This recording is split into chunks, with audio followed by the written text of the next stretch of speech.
DP. Dan Patrick. Welcome to the Dan Patrick Show. We are the most unathletically decorated show in radio history, I think. America's most revered sports talk show. Respect the position that you have. But today, Dan Patrick and the four Danettes are not here. So sitting in for Dan Patrick and hosting the Dan Patrick Show, here's Steve Covino and Rich Davis. Friday is officially here. Friday. Listen, I don't want to get too crazy. I don't want to get too pumped, but listen, man, even if you love your job, you're having a good day. You know, I've Friday's always still said awesome. this. Not only love, it's you gotta love your job, but job your love while you're at it. Job your love.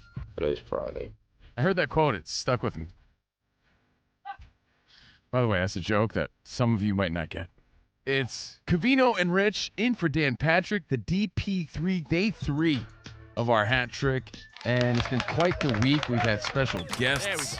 We've had some laughs. We gave away prizes. Lights are on for our YouTube friends. Yes. And by the way, that don't love your job your love was the dumbest social media clip of the last couple of years. It's some woman on a podcast thinking she's sounding all deep and stuff. Like, yeah, but the here's host the is thing. equally as guilty because he's like, yeah, I love that. Oh, that's fantastic. Yeah, you said it. Hey, Danny. I know what you mean. It hits me right here in the heart every time. Don't love your job. Job your love. Job your love, guys. Yeah. And let's have a great Friday. Let's have a beautiful weekend. Let's enjoy maybe sleeping in a little bit tomorrow. I know if you have nose-picking kids, that's tough because you got travel sports and you got places to go.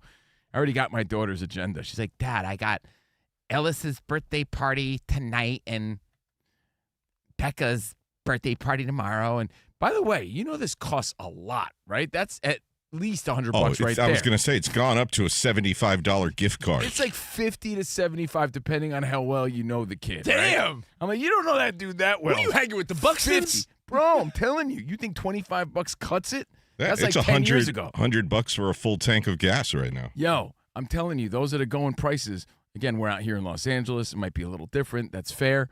But the old 20 spot or $25 you throw in the birthday card, 50 beanaroos, especially if they're having it at a place. Oh, at a place you got to give, but if they're like, yeah, place 75. If you're saying regular birthday, 50. Yeah, I mean, you don't want to be the cheapskate. You don't want to get a reputation.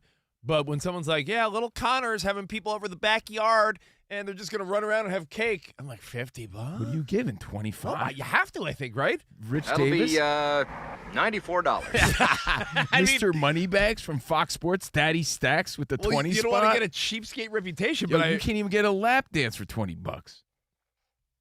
Well, they make the songs. It's shrinkflation. Lap dances are still 20, but they play 12-second songs. Yeah, you get a little jingle nowadays. That's $1 a second. It's $20 per riff. Yeah. So anyway, thank you guys for hanging out. Enjoy the weekend. I know I have to chauffeur my daughter around. Other than that, I plan on doing a lot of lamping, you know what? watching some basketball and NBA baseball. playoffs, yeah, baby. That's the plan. Days are long. The years go quick. Who told us that?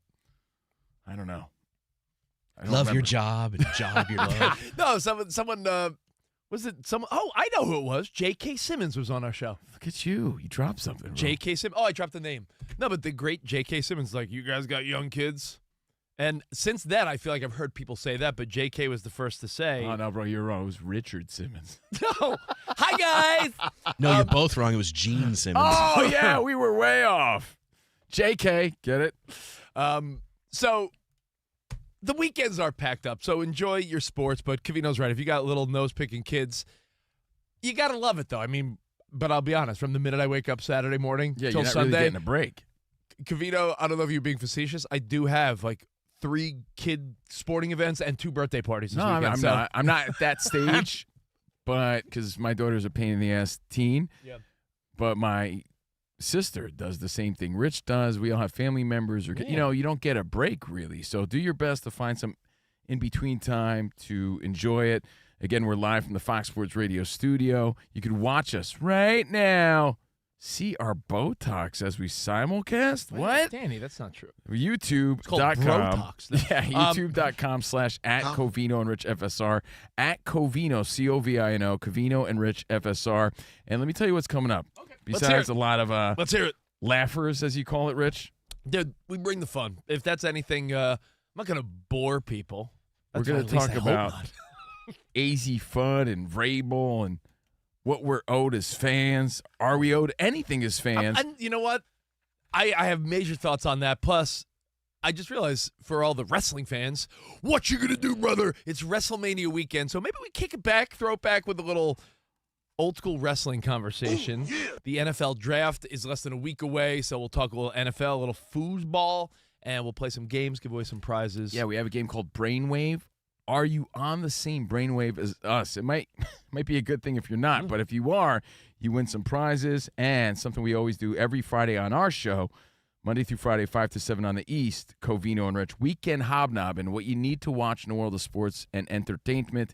We get you ready for the weekend, so now, stick around. There's a big story in the world of tailgating. We're going to get to it in just a second, but you were talking about the kids and the weekend. And Danny G, you got a little one. How old is Cohen now? He looks like he's 12. Yes, he's 2. He's 2. He's got a mustache. No, but no joke. Danny G's kid's 2, but probably could pass for 4. Yeah, he's So one of when those you- little kids where his feet are dragging in the stroller. When you're going to Disney or you're flying or doing something, you probably look like you're lying when you're doing the underage. He's the youngest person in America to get carded. Yo, I swear he's only I guarantee 2. Danny's like, yeah, he's a lap kid. And they're like, yeah, no, I don't think he is. We brought him to Disneyland in Anaheim a couple of months back, and they wanted to see his ticket. They wanted proof of his ticket because 3 and under is free. And we're like, we swear he's nowhere near 3 yet. Don't you guys share sneakers? Okay, guy. Yeah, under 3? Okay. Because Danny G came in with those light up ones with the Velcro. I was like, dude, what are those? Oh, sorry, I put on Cohen's. Yeah, well, I'm wearing Coas. He It is was dark in the house. He's a future Las Vegas Raider linebacker. Well, you know what? That might give you a little hypothetical we're going to get to later as well. But I did want to bring up one thing. Something I never understood until I had kids, and I know a lot of people listening that, are dads living that dad life or mom life. When someone would say, yo, I can't even go to the bathroom in peace, I would always be like, yeah, I thought it was just like a joke. I can't even dude wipe in peace. When you got little kids, you can't even go to the bathroom without someone being like, Dad, you in there? Dad, and they try opening the door. You're like, can't, Dad. It's the worst. Like, what? Just leave me alone for 1 minute. Have kids say so. Yeah, that's yeah. All right, so let's talk a little tailgating, and I bring this up because we've all been to a ton of football games. Hey, some baseball stadiums In tailgate. fact, Rich and I have gone as far as making a yearly trip to visit a new stadium every year with our buddies. Yeah, And honestly, I recommend it for everybody. If you have that hectic life we just spoke of, taking that little trip, that bros trip, is something you really look forward to. You know what I think is next? I think we need to see. It feels creepy because it sounds like we're making it sound like we have a college scene, but I feel like we need to hit up a college game at some point. Not to like stare at college ass. I just think that scene is fun. Like we've never been to like a Georgia or Alabama game. I'll take you to an Iowa game. Come on now. I was saying I would love to. We've been to a Notre Dame game. That is. How a about hell of a fun Buckeyes at time. Iowa next year? So the whole scene of tailgating and football partying. Oh, tailgating. I wrote tailgazing. My bad. I was way off. I was way off. I thought we were talking about booties. So there's a big story, and it's more of a national story because I think state to state, stadium to stadium, different things are coming out. But when the World Cup is here, when FIFA gives you your football, your soccer, there was an original rumor that there would be no tailgating allowed anywhere. No. Oh, You wouldn't. people were so freaked out that FIFA had to put out a statement on it. What's wild to me is that Covino's right. You would have thought they said something way more severe. It all ties back to what we were touching on. Seriously, it goes to show you not necessarily like what a problem people got, but how stressed out and how much people want to unleash and unwind where it's an issue. It's like, no tailgating? Are you choking me? People hate their work, and they're so stressed out that they need to tailgate. That's baffling. I understand we don't like to be told what to do, but is it that big of a deal? People got their grill set up. Some people ride big vans and trucks in where they have TV set up so they can watch the other games before the game, and they hoist the flags on top of their car. Like for some people, why don't you have some fun at home, pregame at home? There's solutions, you right? don't understand, man. It's a whole culture, Covino. I get it, but if I had taken you to one of the famous Oakland Coliseum tailgate parties for the Raiders, you would understand. Dude, I went. I got initiated. I came back with a Raiders tattoo. No. You do make a great point, Danny G. I get it. I'm a Jersey guy. Rich is from New York. I can't say that tailgating was a major college situation. Yeah, Giants Stadium. Tailgate Giants was Stadium. Your buddy would be like, I'm going to make some sausage out of the back of the car on a little grill. And we've all done that, so that's fair. I get it. But, there are ways. Take an Uber there and buy some drinks inside. Look, I know it's not the same, but this is a different situation. Well, you just explained what the fans are having to do in Vegas. Right, because this has become a bigger story. But, Gov, it's so important to American sports fans that actual new stadium locations have been chosen based on whether or not there's enough space for the right amount of tailgating. But who gets rowdier and more passionate about their team than blokes overseas? That's what's wild about it to me. The hooligans get more wild and rowdy than any fan base that I know of. And even they're perplexed by, tailgating. What's that about? Yeah, there was an international clip floating around. Danny G, I know you got it queued up. Yeah, it's from Sky Sports News in London. They're having to practically explain what us Americans do. What is tailgating? The FIFA World Cup, but the tournament is continuing to be embroiled in controversy with the practice of tailgating, a major tradition at US sporting events, being called into question. For more on this, delighted to say I'm joined by Chief Correspondent Kaveh Solokol. So, Kaveh, tell us then, what is tailgating and why is it such a big deal? Yeah, FIFA have moved really, really quickly to deny multiple reports in the US that they're going to ban tailgating at the World Cup this summer. Tailgating basically is a real integral part of US sports culture, and it involves turning up early for American football games, for instance, and having a party. No, but can you imagine the outside looking in? It's integral, bro. In a particular case, they actually destroy tables. And on their screen, they're showing a clip of Packers fans partying in the parking lot. There's something called beer helmets. It's like a party. It's integral to the process. Where they bring food wrapped in aluminium. Huh? What? What are they talking about? Yeah. But outside looking in, do we realize that it looks kind of wild? Some light tables on fire in the snow and jump through fall them. through them. Well, No, but that's why we're the land of the free, though. That's a little funny, ain't it? Wouldn't you say, Covino, we have more fun than most countries?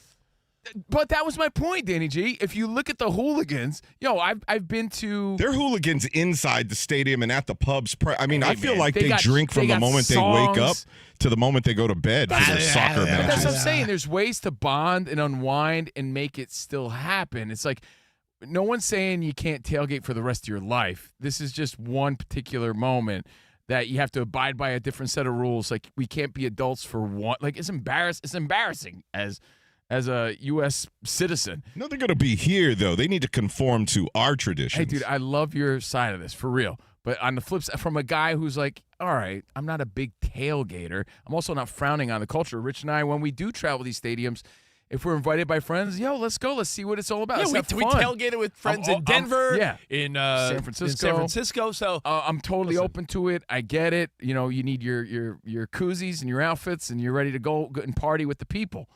But if you have to make one adjustment, there's one time, and you could still drink and party and have camaraderie and still have a great time, you can't make it happen. Could I give you an analogy? But it seems to be, I want to be clear, it's a big, big deal for everybody. I'm going to give you Rich, you ever taken a shot out of a ski? It's called a shot ski. I have. Have you ever taken a shot out of a boot? Yeah. I have a great analogy, a Colin Cowherd level analogy. Hey, Colin. Don't overpromise. We'll be the judge of that. Yeah. Going to a game without any tailgate culture might as well be like going to a wedding where they're like, yeah, it's a dry wedding, no alcohol. You'd be like, oh, go, but You got to say it like Colin if you're going to give a Colin analogy. it would be like going to a wedding. You see stars. Attract other He stars. said Colin, not stars. Jimmy Stewart. Stars. No, he's got the stars thing going Stars. on. And we say that respectfully. Is it that big of a deal? Danny G can't be the only guy because we understand that it's a part of every major game in our country. We see it. We're sports fans. It sets the tone as It well. sets the tone. It's fun. No one's downplaying how much fun it is and how it's family. And as Danny G said, culture is part of the culture. It's culture that there's cultural things that you observe that you are thinking, I would never do that, but I'm really thankful for those people. Rich, like if when you I were see telling me that- people like with their faces painted, and I see people pull up with a big truck with TVs on the side of it and flags hoisted high, and they got 5 grills going. I'm like, I would never spend all my time doing that, but God bless that guy. Yeah, but you know what? Here's the other thing. Most of those people are there, I don't want to say because they don't love the team, because of course they do, but I think they love that part of it sometimes as much, if not more. It's the culture. You know what I mean? Like they're there. Fraternizing. Yeah, they're there for that. Yeah, They're but how there many- for that. how How many many times- people? I've seen a lot of people. That's part of that party atmosphere. It's But so good. How many times have you met someone and they're like, yeah, my Uncle Al, he's been tailgating, outside Eagles games for the last 25 years, and he has like a green painted special truck he breaks out on Sundays to go to the link, and they have a whole setup, and he's like, I got the cheesesteaks every Sunday. Like there's a culture that it's almost like your identity as a fan in a way. It's not a replacement for the actual game that's about to happen. It's part of the routine. Okay. You get there at a certain time. You know all the regulars or season ticket holders that are going to be in your section of the parking lot. Becomes like a family. It's a Second family family. thing. Definitely an extended family. We have a pop-up tent with a DJ set up with his turntables. The party gets started. The drinks flow. The barbecue's going. The grill is going. I'm sorry, in California we say barbecue. Don't get offended. And, no, same. In New York we say barbecue, and Southerners like, you mean grilling? Because barbecue is like brisket. And then we barbecuing. throw the football around. We have the pregame on that football team's radio station, and it's just like this great, the best pregame experience you can have. And Ritual, then, it's a ritual. We look at our clocks and we're like, guys, put everything away. It is time to get in. You ain't kidding. It would be like going When to I Vegas. hear this, hold on. When I hear this, Rich, I assume a lot of times, because this has been a growing story. I'm like, wait, so they're not letting people drink at the games, and that's not the story. So I want to make that clear too. Well, people know that. No, I honestly. So then, it's the culture part that you're really taking away from people. Yeah, it would be like going to Vegas and not That's my people point. and not people watching. It would be like there's like you go to a game, especially I would say more so in college football. If you took away the pregame part of it, think about it. Not only drinking and acting a fool, Danny just described some great things. I remember when we went to a Niners game a couple years ago. Every section of the parking lot had another mix DJ like set up out of the back of a truck. How about just another way to look at it? Like, this is a tournament. This is a different way to approach this type of game. Yeah, maybe more of a prestigious situation they're trying to establish. Prestige. You ever see those fans over there? They're maniacs just like us. I'm just saying, we are that upset about it, and I'm opening that up as a question to you at 877-99 on Fox. 877-99 on Fox. They can't, or you can't just roll with the rules this one time. It's not a forever sort of thing that they're saying state by state. They're saying for the World Cup. So, all right. Well, on a what are your thoughts? WrestleMania weekend, pose the question like you're ravishing Rick Rude. I honestly, again, I don't live the culture, so that's what I was trying to make clear here. But I would just roll with it, and I really wouldn't cry about it. American football, all-day event. WrestleMania, I think that's also like an all-day event. It's like 8 hours long. But you go to a tailgate, you're there for a few hours. Then the football game itself is 3.5 hours. Then maybe you go tailgate afterward. A soccer match is 90 minutes. Like, no commercial breaks. You got to get in there. You got to pound some beers. You have fun. You're out. You're done. So, Yeah, I think sing some songs. There's some differences between, obviously, American football tailgating and then European soccer. Can I bring my vuvuzela? Let's make this clear. No. You got to drink a beer out of it. You gotta start your Roy Kent chant or your Jamie Tart, Yeah, Ted Lasso style. When you no go, tailgating. When you go to a game, let's say it's a, 4 p.m. Eastern game or even 1 o'clock, you're not going there 20 minutes or 15 minutes before the game like you would maybe a baseball game. Danny, you go to Dodger Stadium, you're showing up for a 7:10 game, maybe 6:30, 6:45, maybe the earliest, unless you're seeing BP. You want to get there, get your seat, grab a drink. All right, come on, national anthem, first pitch. Football, Covino and I will tell you, our ritual when we go with our buddies, we plan hours ahead of time just to be like, all right, let's go there. Let's see what the deal is, right? And you you're know there what? hours, eating, drinking, people offering you food. It's a really generous atmosphere, in my opinion, Generous, Danny G, culture, second family, all that stuff. Are we Americans all of a sudden so hardcore soccer fans that we need this sort of atmosphere? That's the other thing. I feel like it's fraudulent. Yeah, but it's your opportunity to host, and you want to bring it. You want a looped up crowd. I think but part you're of it. there to party with the like-minded fans and friends, and like that's what I'm saying. Like I think you're just really hung up on I need sausage and beer. Like, And I think, too, Covino, people are excited that the World Cup is going to be here. It's a big deal, so they want to have it as a celebration. Wow. It's a bigger story than you realize. Well, because people are freaking out that there's no tailgating at the World link Cup. in Philadelphia was very quick to announce, no, there will be tailgating here.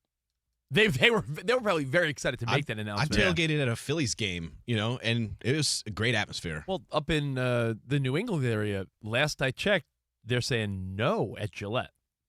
So this seems to be a city-to-city decision. Mm-hmm. And I don't know. Danny G described something I want to reiterate. When you go to a tailgate, mixed DJs, I keep saying flags flying because I picture everyone with their team flags.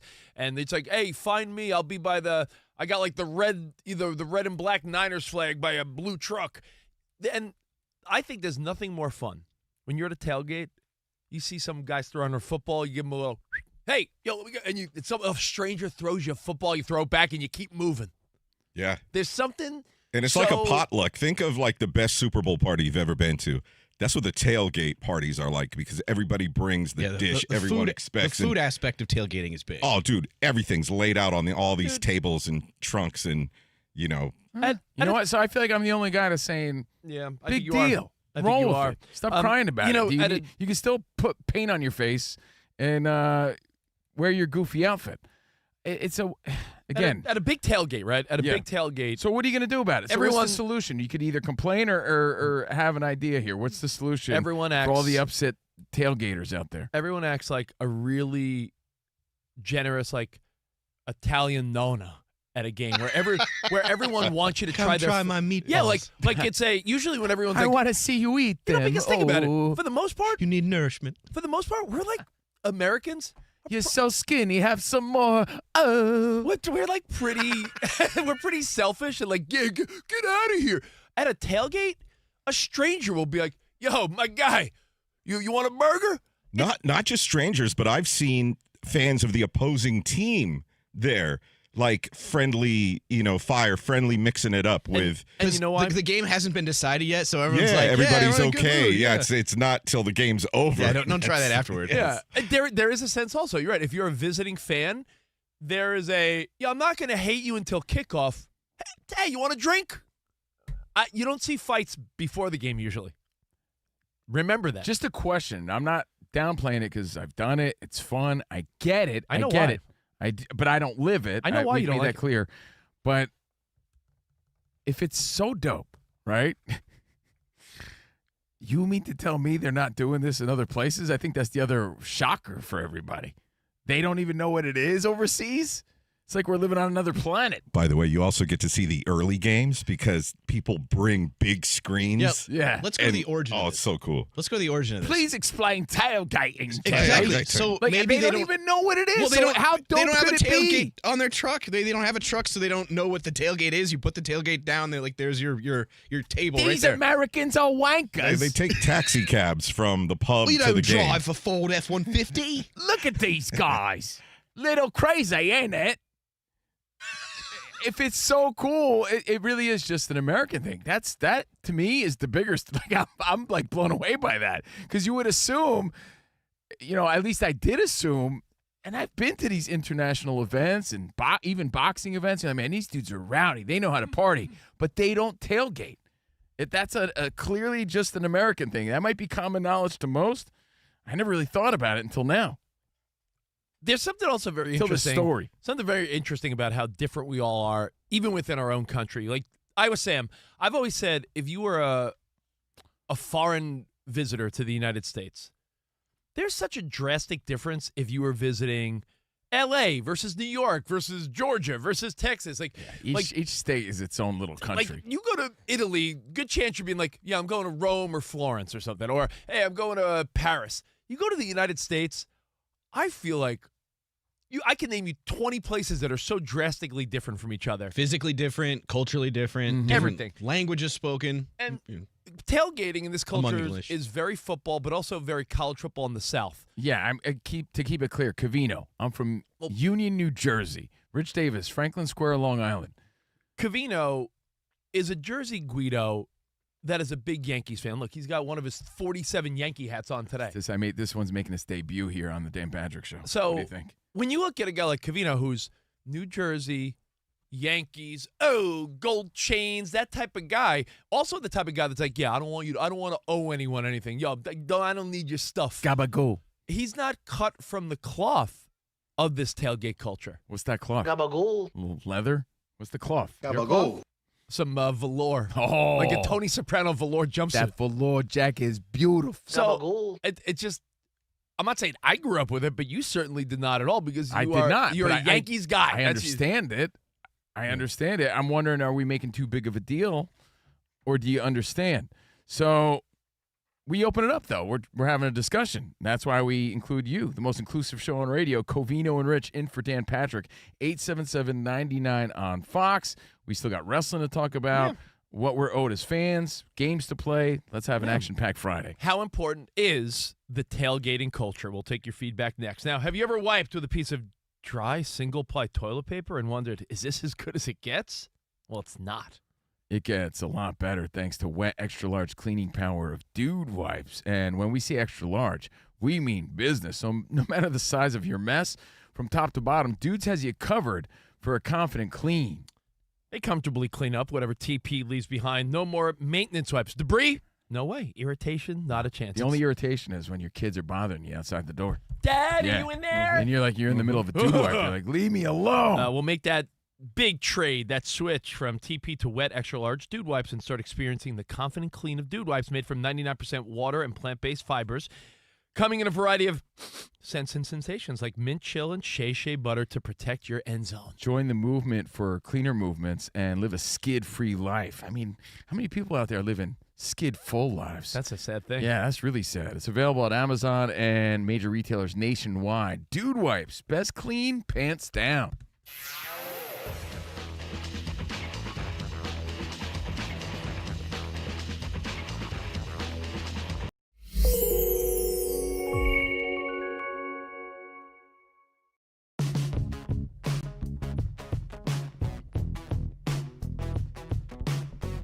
Mike Trout of the Angels put on a show last night, and he got people remembering and thinking about, yeah, that's right. He's one of the best. What's his deal? Why is he on the Angels? That's the question, right? So you got to ask yourself, does Mike Trout like his narrative?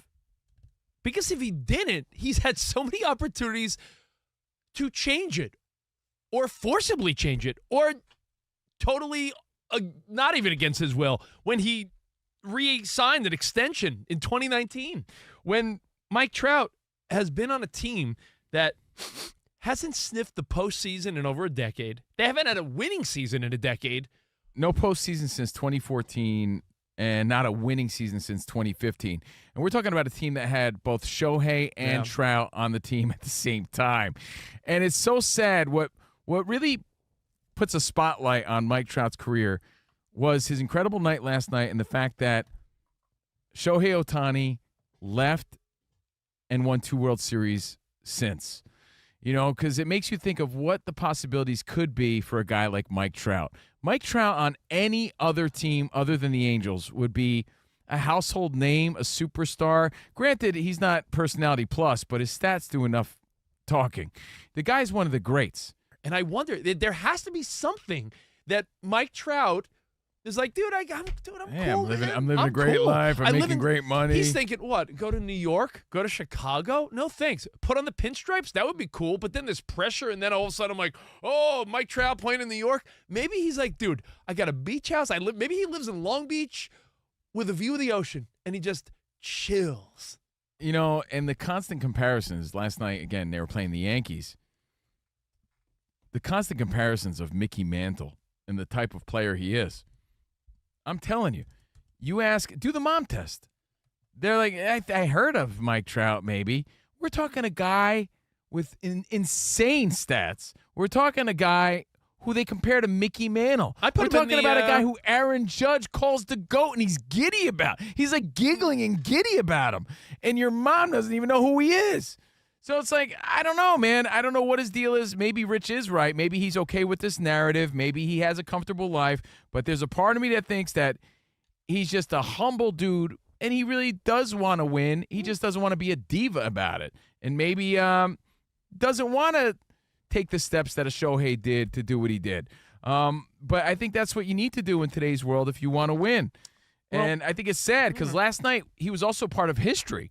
Last night, I'm going to need some help here because I forget who it was. But he was part of something we might not ever see again in our lifetime. 2 former MVPs both hit 2 home runs last night, Aaron Judge and Mike Trout. And the last time that happened was like in 1950-something. So imagine if you were at that game, you saw history. You saw Aaron Judge hit 2 bombs. You saw Trent Grisham hit 2 bombs too. But you saw Mike Trout hit 2 bombs. Hasn't been done since like Roy Campanella and someone else or something. Since the 1950s, where 2 MVPs went at it like that. And Aaron Judge gets all the credit in the world. Again, he's playing for the Yankees. Mike Trout doesn't see any of that credit unless you're a hardcore baseball fan. That's just the truth. And he's got his health back, and that's the difference, and that's why we're talking about it. It's one thing if he was a shell of the Mike Trout he was, and, yeah, man, we saw the best of Mike Trout. Seems like he's back, dude. Seems like he's back, and it seems like he wants it. But what does he actually want? Even when they play great, they scored 10 runs last night and lost. My bullpen is cheeks. Maybe that has something to do with it, Rich. Maybe he is too comfortable for his own good. But that's where someone needs to pull a Ben Affleck in what was the movie? Goodwill Hunting, where he has to, show some tough. Someone has to show Mike Trout some tough love and be like, if you come back here, if I see you pull up here again tomorrow, whatever Affleck says to Matt Damon in the movie, like, hey, do your thing. You're too good for this. You're too good for this town. You're too good for you're a great player. You're better than the Angels. Someone needs to tell him he needs to get out. He needs to win because you know what? It's sports, Rich. And his legacy is defined by it. That's just the truth. Yeah, he may be comfortable. Of course he makes a great living. Guess what? Most people in the MLB make a great living. Your legacy is defined by your winning. And he's not doing diddly squat in Anaheim.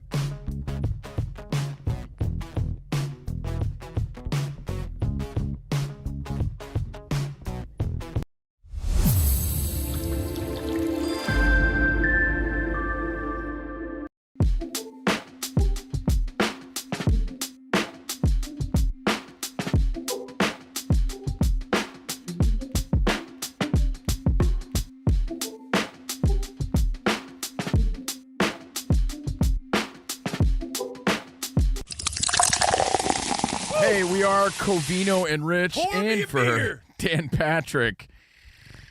And it's always a pleasure. So thanks again to Dan and the Danettes and his audience for welcoming us. We appreciate it. But definitely join us Monday through Friday, 5 to 7 on the East, 2 to 4 on the West, nationwide. And you know what? Shout out to the affiliates. Appreciate you. If we're not normally on in your market, let's make that happen. Yeah, let's do it. Yeah, let's do that. What do we got to do? We'll come there. We'll broadcast. We'll be friends. Let's do it. We got the best producer in the game. We got the best team, Danny G, on the phones at 877-99 on Fox. We got Iowa Sam playing country music on the ones and twos. and we got you. And we're going to the phones now. Yeah, and for over 40 years, by the way, our friends at Tire Rack, they've been helping customers find the right tires for how, what, and where they drive. Tire Rack. Of course, ship fast and free, backed by free road hazard protection, convenient installation options like mobile tire installation, TireRack.com, the way tire buying should be. Now, we've been to Notre Dame. We've been to UT. We've been to some good college tailgates, NFL tailgates. But how important to the culture of sports is tailgating? Because as you know, FIFA, the World Cup coming to the States, and there's statements being put out because different stadiums are saying no tailgating. Some are saying, of course, there's tailgating. And it's causing a stir, to say the least. Why do you think they're saying no, though? Just safety reasons? Maybe to save money on parking lot security or wanting to sell more alcohol inside the stadium. Yeah, there's got to be reasons, but it's such a part of the culture. Let's go to you guys. Most interactive show. Danny G, where do we want to start? 805 area code. Let's start with Reggie in Oxnard, California. Yeah, what's up, Reg? Hey, what's up, Danny G? I remember you back at 104.7, Danny G in the morning. Yeah, what up, Oxnard? What's up, Covino? Hey, Covino, go get your shine box, huh? Oh, you son of a... Anyways, I want to weigh in on the tailgating. I used to go to the Raiders in Oakland. I mean, that was like a adventure. You know, you didn't know you were going to come out there arrested, beat up. Full on. You know, carne asada going on in the parking lot. Tri-tip. It's such a part. It's such a part of the scene, right? I mean, it's such a part of the experience. Yeah, but we know that, Rich. It's just like we can't just adjust this one time. That's my question. We're so hardcore soccer all of a sudden. I just don't get it. I don't know. It's like we understand the culture. It's a part of the game day experience. Going to the football game, I don't think would be enough. You could go to just a baseball game, like, let's get there by first pitch, or let's get to the Lakers game by tip-off. I don't think you could just get to a football game for kickoff. I think part of the experience is like walking through the parking lot, visiting friends at different tailgates. You don't just go to a football game. You don't do it. Even if you don't know anyone there, you're walking around like, ooh, like I know our buddy Dan Byer and Jason Stewart. Didn't they go to a Buffalo Bills game last year? Yeah, and they're like, part of the experience was like, you got to just check out what they're doing. I'm just playing devil's advocate at this point, okay? Because there's a lot of questions that I have in regards to no tailgating at FIFA. What sport do we primarily tailgate for? Foosball. Yeah. Do we tailgate for baseball or basketball? I mean, there's people that do, but is that part of the culture? We're pushing that onto this. So if that's not part of this sport, because around the world they don't do this, why are we forcing this? Like, why do we got to put our American traditions on something that doesn't go with? Yeah, but it doesn't go with the game. You know what I mean? So I imagine other nations like, what a bunch of morons. Covino, so we can't just roll with what goes with the game. Yeah, but then why don't we if it's so important, why don't we tailgate for the NBA? Why don't we tailgate for baseball? Well, there are some baseball towns that tailgate. And those guys are out of their minds, Danny G. I get it, and that's what fanatics are, and we need people like that, and I appreciate it, but that's not everybody. So I'm saying, can't we be on our best behavior for this one tournament and then tailgate at what we're good at tailgating at? Football? Not football. Football. I think I'm making a pretty decent point here, guys. If it's not part of the deal, why are we trying to make it part of the deal? But, Cove, to fit in with soccer, I feel like we need to be on our worst behavior. Okay, and you know what? I think if people are paying a ton of money for these tickets, by the way, I know there's lotteries and stuff, but people are spending cha-ching, top dollar. They want the full experience. We need to bring them in. We need to host a good party. Come on. Yeah, Covino's you're doing it wrong. You know what Covino's doing? Covino's saying, hey, come here for our big party, but we're not going to play any music. Boo. Boo. Because the fun is inside, dude. No, I don't know. The fun is everything. Right. But I think that's why it's also important to explain where we're from and who we are. You're right. As a Jersey guy going to the game, I'm running in all cold in my leather jacket, and I see all the dudes tailgating. I'm like, hey, I'm going inside. A little different from where you're from. It's different depending on where you're from. I just jumped off the trolley, and I got to catch the game. I paid a nickel for the trolley. Let's talk to the American city in our country for football. Canton, Ohio is on the line. Wait. Again, football. This is soccer. Football. All right, listen, let's talk to who? Wade. Yo, Wade. Canton. What's up, buddy? How you guys doing? We're good, man. What's up? All right, you have to understand, like, in England, every city has like a soccer team, and it's small, so you have to think everything is in walking distance. So instead of driving to the game, you walk to the game. So people go to the pub and hang out like an hour before the game, and then they walk to the thing. So dude, I mean, listen, I know it's fictional, but if you watch Ted Lasso, you would know before and after the games, the same crew of buffoons would be. That's the best though. Walking, drinking beers at the pub, having a beer, walking to the game. Like I grew up in a town where I could walk to Knicks Stadium in 15 minutes. Didn't have to worry about parking.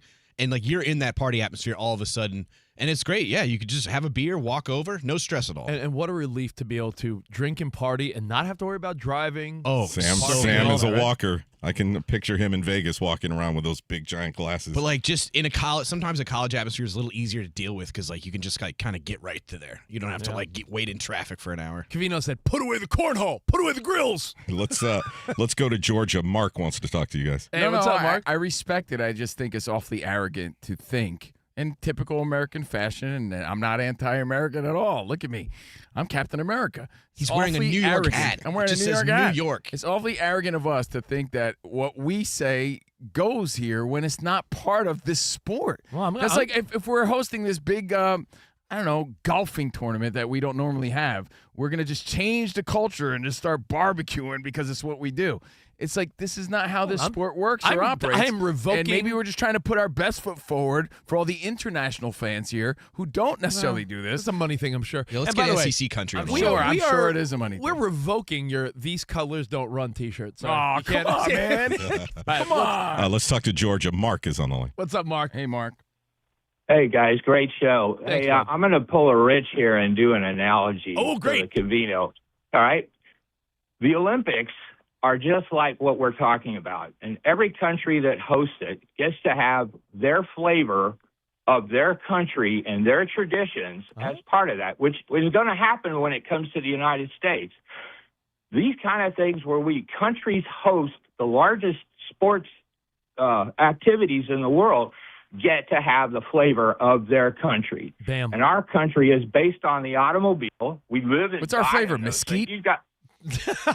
Yeah. What is mesquite? Is it made out of mosquitoes? He makes a good point. Yeah. Our country's about driving. So continue on. Yeah, he's right. Mesquite and Honey Nut Cheerios.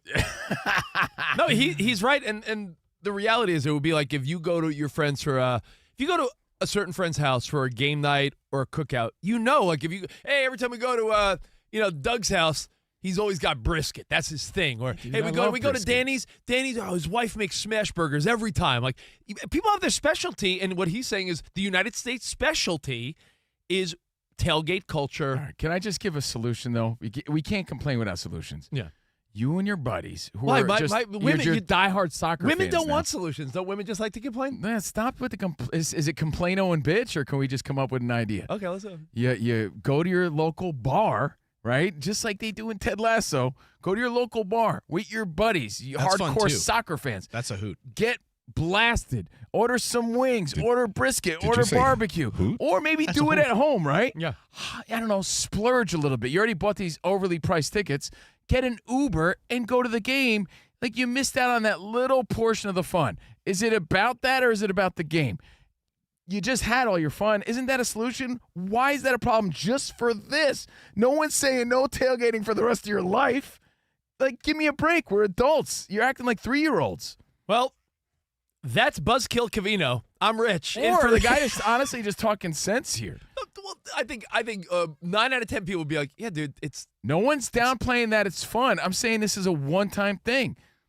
Well, you know what? When you're hanging in Pittsburgh with Dan Patrick and Miller Lite, Yeah.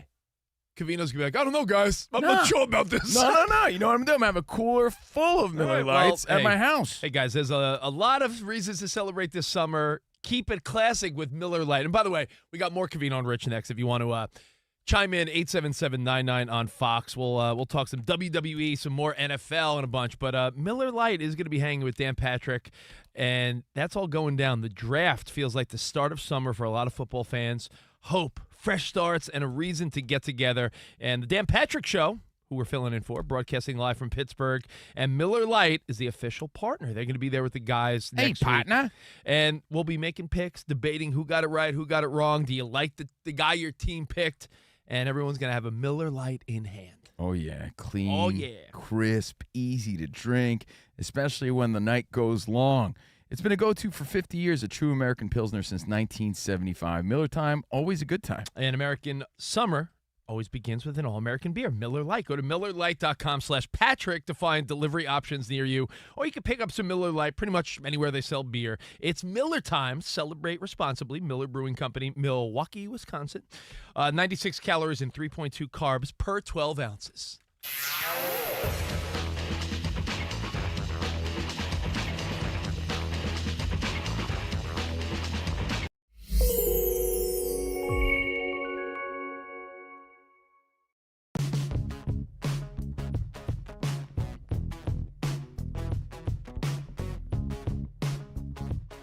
Toronto, the Blue Jays. I'm not a fan. I'm a Yankees guy.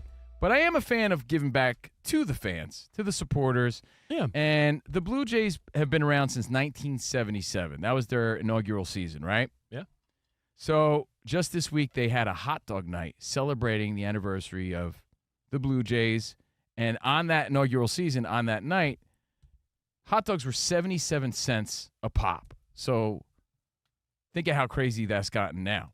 Get it? 1977. 77 cents. Yeah. 77-cent hot dogs. And the stadium went crazy. It was like 41,000 people there, right? And by the way, I'm so impressed. Maybe because it's Canada and Canadians are polite. I feel like there's certain stadiums, if you did that in Philly, Philadelphia would be throwing those hot dogs on the field. Toronto behaved themselves. I feel like that's a good point, right? Like Toronto, 77 cents a hot dog. You might as well use it to. Yo, Joe, go buy 20 hot dogs. Yeah, torpedo weenies. So, first of all, Toronto, congratulations for being responsible. In celebration of the inaugural season, like I said, 77-cent hot dog night. And 41,000 people showed up. And they sold, get this, 102,202 weenies. Okay, that's a lot of hot dogs. And that's it set a new record. Yeah, it's a new record. And that's 2.5, according to Mike, who runs this place. What about the previous one, Jenna Jameson? Who? Yeah. 2.5 weenies per person. That's 2.5 hot dogs per person, okay?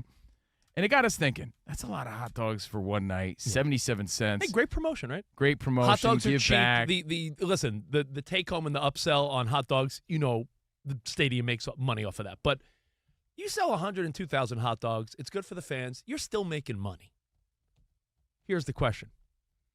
Realistically, how many hot dogs could you eat before you're like, all right, that's enough? Taking advantage of this deal is one thing, but getting sick is another. I always gauge my my bad habits by how much other people could eat. Like if we're eating pizza, I'm like, how many do you have? If you have 3, then I'll have like 2. You do that for everything. Yeah, I do that for everything. Tacos, I'm wondering what your answer is. Anything. Covino's like, how many did you have? Dude, how many did Rich have? Every time, Danny, because I don't want to be like the sloppiest guy in the invite room. me over, then I'll just eat as much as I want, and then you can have as much as All you right, want. let's start with you then, Sam. How many do you think you could rock? Danny, here? by the way, how many times have we ordered buffalo wings here? And Covino's like, yo, Danny, how many do you have? Oh, all the time. How many wings did you have? It's how you gauge it, no? Like, I don't want to be like the guy who's eating way more than everybody else. Our kind engineer, Kyrus, brought donuts yesterday. Covino's like, how many do you have? Mind your business. Because you don't want to overindulge. Start with you. I'm going to write down a number. Okay. And I feel like tops. This is your highest number without feeling like a gross piece of garbage. Well, I could eat a lot of. The thing is after I've eaten like 2 or 3 hot dogs, it's my guts. They come to a screeching halt. It's like the food doesn't digest. So I want to say that comfortably, I could eat 3. So 2 to 3 is 2.5 is what each person on average at that Toronto game ate. So I would eat probably 3. Yeah. I could eat like 5, but I'd feel Is this awful an example afterward. of your eyes are bigger than your stomach sort of deal? Like where we think we can have 5, 6, but really at 3 we're like, well, they'll say stuff like this sometimes at even like a fast food place, like all you could eat whatever. And it's like, how much could you really eat? I think I could house 3, huh, Sam? I think I could do 4 bad boys. Okay, at but least. you could do 4. I wrote down 4. Yeah. You know what I thought? What's the regret level? Me and Rich are on the same brainwave. You know what I thought, though? I thought that you could probably eat a hot dog every 2 innings. 9-inning game. By the bottom of the 8th, you're like, oh, man, 4 hot dogs, I'm done. Yeah, what was that challenge that recently started? Like one Oh, beer yeah, the per eight- inning? The 999. Oh, it was The 9. 999, right? 9 beers, 9 hot dogs, 9 innings. Like, doesn't that sound doable? But it's a challenge because most Yeah. people can't I do mean, it. Call me a wimp. I'm not in my college days anymore. The 9 beers sounds a hell of a You're lot. gonna be wasted. No, but the 9 beers sounds way trickier than the 9 hot dogs. Like 9 beers, like by the 3rd or 4th inning, you're gonna feel bloated as could be having like Bud Light at It's a actually, stadium. you're or something. probably like conflicted inside because after the 9 beers, you're like, I want to run on the field. But after the 9 hot dogs, you're like, but I can't. Oh. 9 trips to the bathroom. Yeah.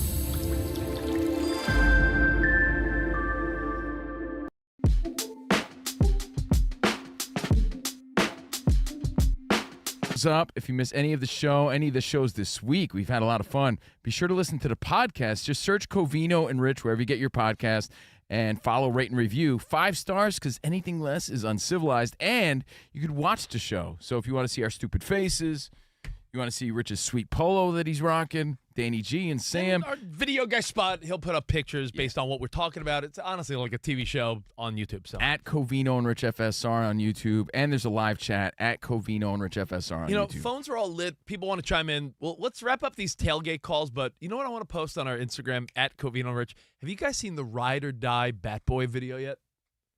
Willie Adames on the Giants got hit by a pitch. Did you see this or no, Danny?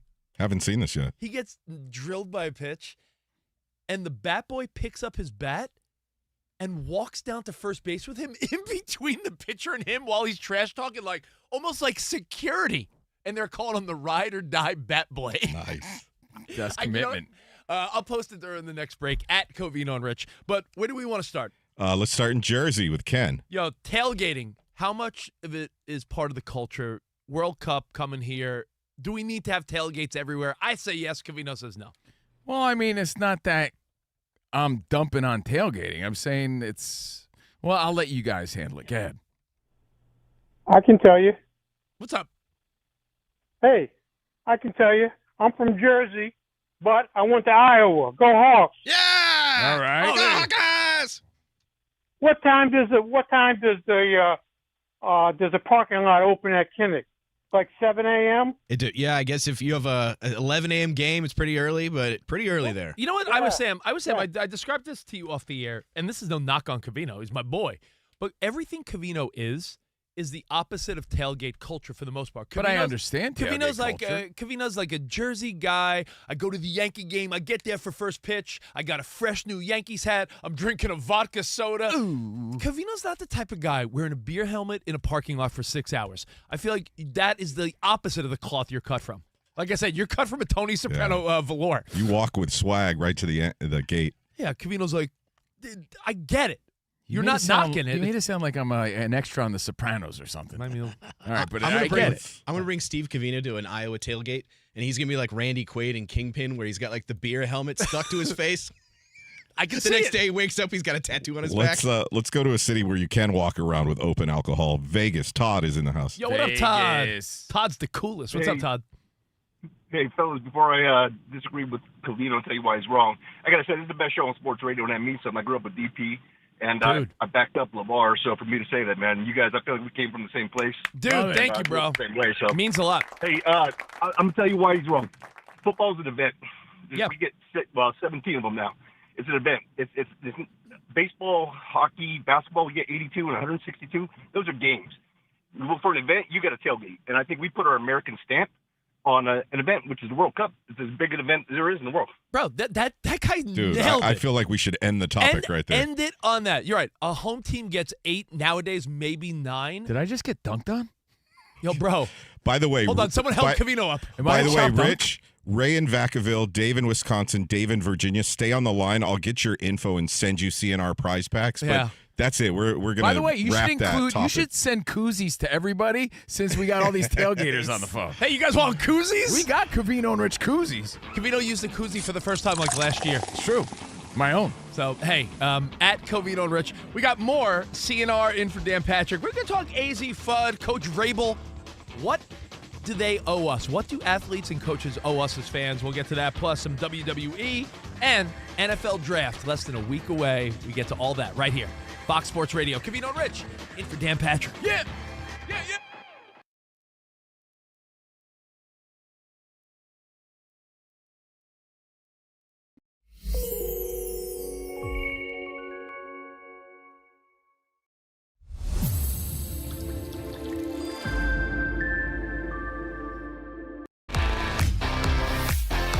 It's Covino and Rich on Fox Sports Radio. Are you ready? Yes! We talk about pop culture, we talk about sports, we talk about life. It's a friendship on the radio. When you talk about the best athlete in the world, you're probably thinking Jim Thorpe, right? I'm thinking joking. Bo Jackson. I'd have to throw myself at the age of 12 into the conversation. You are the home run champion. When you find the commonality between sports and life, those analogies and conversations are the best. You were dating some girl, and you were like, hey, babe, let's watch The Sixth Sense. Her mom walked in. Can you believe he was dead the whole time? I wanted to get up. Well, slow down, Dana White. I don't want to say It's never boring. If the Chiefs win. Sorry, Patrick Mahomes here. What do you mean by if the Chiefs win? Our friendship is real. It's authentic. You can't fake the fun. We're the type of guys you'd want to hang out with at a sports bar. Best way to pick someone up at a bar? Yeah. Go up to a cute girl and say, oh, look at that bozo over there. And I point to you. We could make fun of each other, poke each other a little bit. I call him Blubber Lips, Rich Davis, because he never stops talking. He thinks he's the Mexican Fonz. Yeah. At any point, he's wearing a chain. You have a chain on? Always. Of course he has a chain on. That's like asking me if I'm wearing cologne right now. Of course I am. We take a lot of pride in being inclusive and interactive on our show. Just the more the merrier. Josh, Covino thinks that every man should own a leather jacket. I only wear vegan leather. Can you believe this guy? I can't believe this guy. We have a very special connection with our audience, our listeners. People feel that friendship. And I appreciate y'all so. I love it. It's all for you. Thank you. Mike Tyson, Covino, loves to just challenge us with random Mike Tyson trivia. Which accomplished celebrity purchased my sprawling Connecticut estate? I'm going to go 50 Cent. You are absolutely correct, 50 Cent. I love his song. You can't schedule a big event during a big sports moment. My family member scheduled their wedding the same night as a Julio Cesar Chavez fight. Everyone was glued to that fight instead of doing the electric slide. This is weak. Unbelievable. You're very tricky. America, you got sports, you got fun, you got us. Covino and Rich. We're crushing it.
Magic for the 8th seed in the East. The winner will play the Pistons in the first round. Suns host the Warriors for the 8th seed in the West and a date with the Thunder. Suns forward Dylan Brooks on why he wanted to play the Warriors. Steph and Draymond, one of the best players ever to do it. Who else you want to go against?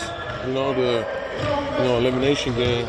And the puck drops on the Stanley Cup playoffs Saturday with 3 games on tap, including the East top seed Hurricanes face off against the Senators. Stars and Wild meet in the Lone Star State, and the Penguins skate against the Flyers in Pittsburgh. In baseball, Parker Messick took a no-hitter into the 9th as the Guardians beat the Orioles 4-2 in Cleveland. Mike Trout on a tear in New York smacked a solo homer in the 7th, his 5th home run of the series. Angels crushed the Yankees 11-4. That's sports. I'm Ronza Moss.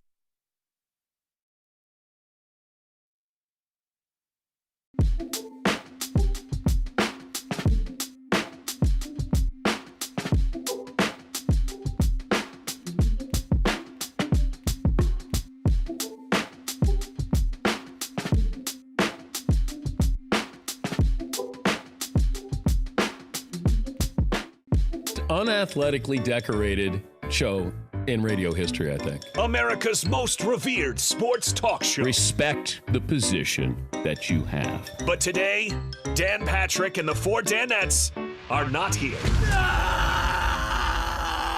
So sitting in for Dan Patrick and hosting the Dan Patrick Show, here's Steve Covino and Rich Davis. Yo! Guys, it's not that bad. Guten Morgen. Good day. It's Friday. Covino and Rich in for DP, live from the Fox Sports Radio studio. And you can watch all the fun right now and see how Rich looks like a young Dane Cook. That's what it says right here. Oh. YouTube.com/@Covino and Rich FSR. What up, Dane Cook? Not you. Actual Dane Cook. He might be listening. YouTube.com/@Covino and Rich FSR. Yeah, Frank Caliendo listens. Oh, the Sandman listens. We're glad you listen. And painting such a funny picture right now. Let me tell you what I'm thinking about. And by the way, great job on the Glockenspiel, Sam. Sam on the 1s and 2s. Sammy Sweetheart. Iowa Sam. And, of course, Danny G. The smoothest, most buttery voice in all the land. He's our super producer, 877-99 on Fox. I know we're done talking about tailgating, but I'm reading the feedback because we got the live chat going on the YouTube. Of course. Look at it this way, Steve. We're introducing the entire world to tailgating. You know, I often wonder, like, what is American culture? Burgers and WWE? Like, that's really what you're saying. Like, this is who we are. We're face-painted, beer helmet hooligans. Happy WrestleMania weekend. Yeah, I mean, that's what we're really saying. Like, this is our culture. I don't know. Can't we, like, find some other stuff to do? And then you're painting it out that I'm this Guido from New Jersey, which I am. I'm from Union, New Jersey, don't right? be in denial. I'm also a Vato Loco forever. But, you know, you had me thinking about Silvio or Paulie Walnuts. Like, are those the type of guys who would tailgate, you think? Can you imagine Silvio from The Sopranos walking up like, hey, well, or Paulie Walnuts, don't respect. what are you guys doing over here? Hey. You know, so you're right. Culturally, it just depends where you're from and what you're into. No one here was knocking tailgating, but they're not saying no more tailgating ever. They're saying for the World Cup, state by state. You forget, our country is a big place, and it's, as Sam and I were saying before, depending on where you go, it's very different. You grew up pumping your fist in New Jersey. Got my hands in my pockets like I'm Silvio. Oh. My wife grew up in New Braunfels, Texas, outside of San Antonio. I remember when we first started dating, she took me to a country bar called Cowboys, and people were line dancing in unison like they were in a Freddie Prinze Jr. video. That's when you wore that Cowboy Curtis outfit, right? Woo-wee, hey, Pee-wee. And I remember thinking, like, am I being pranked right now? We live in a country, there's a lot of different cultures, and I think tailgating, and that great caller nailed it last hour. Tailgating in football is an event. There's 81 home games. I think the game is the event, and that's just part of it. But, hey, what do you know? Hey, what do I know? Oh. In baseball, 81 home games, half of that. In basketball and hockey. In football, you get 8 opportunities to throw a big-ass party, and that's what football does. So, the end. Yeah, football. This is, and this is last time I'm going to say it, this is football, bro. All right. So, anyway, there's lots more to get to. We're giving away prizes. We got Brainwave coming up. It's the game that's sweeping the nation. And weekend hobnobbing. Yeah. That's when we get you ready for the weekend, what to watch in the world of sports and entertainment. We're Covino, C-O-V-I-N-O, Covino and Rich. So, the last couple days, a few stories have been on our radar. And it's really interesting because they both sort of took a little bit of a turn. And I wanted to just sort of recap where we're at with two big stories, one being Diana Rossini and Mike Vrabel, and one being AZ Fudd and Paige Beckers. And there's the sentiment between both of them that's the same. And it's, what are we owed as fans? What are we owed as just people that watch the game? Like, the two stories, obviously, AZ Fudd and Paige Beckers, WNBA, 2 first-round picks on the same team, and they're dating. And then you got Coach Vrabel and the alleged situation with Diana Rossini. What are we owed from either one? Because we talked about how it's shocking how no one's really talking about how AZ Fudd and Paige Beckers are two women that are in a relationship that are now going to be sharing a court together. Yeah, and we said, hey, that's great now, and they've proven they could win together at UConn, and great, grand, wonderful. UConn, do it. But what if? You can do it all night. What if, and again, we have the understanding, of course, they're professionals, but what if things don't pan out? How does that affect them and the team moving forward? As a franchise, as a business, I would say that's fair to question. Yeah, and you and I were saying that very few people in the media world are even talking about this. I felt like you said it was reporter Dave Perlman and us. Jeff Perlman. Did I say Dave? You said Dave. I think that's a record label guy. Danny G, play the clip from a press conference with the Dallas Wings, because this is what sort of put me over the top with this. Paige announced last year on TikTok that y'all were a couple, and I'm wondering if that is still the case, and if so, if y'all have talked to any other couples in the league about how they negotiate that dynamic as pro teammates. I understand why you have to ask that question, but we're going to respectfully decline from commenting on our players' personal lives. Go to the next question. He positioned it in a pretty decent way, I mean, thought. in the most polite way he possibly could. Because have you talked to anyone else? Because you imagine, or we know for a fact, in the WNBA, this is not the first time, but these are big, high-profile names. That's what makes it different. And let's be fair. We've never really had to think about it this hard before as sports fans. As you said the other day, it's not like Scott Brocious and Derek Jeter had something going on. Exactly, right? As far as I know. And chemistry is hard enough to find and build on its own. This is just another level of complexities here for the Dallas Wings. Yeah. That's all. So I think the team.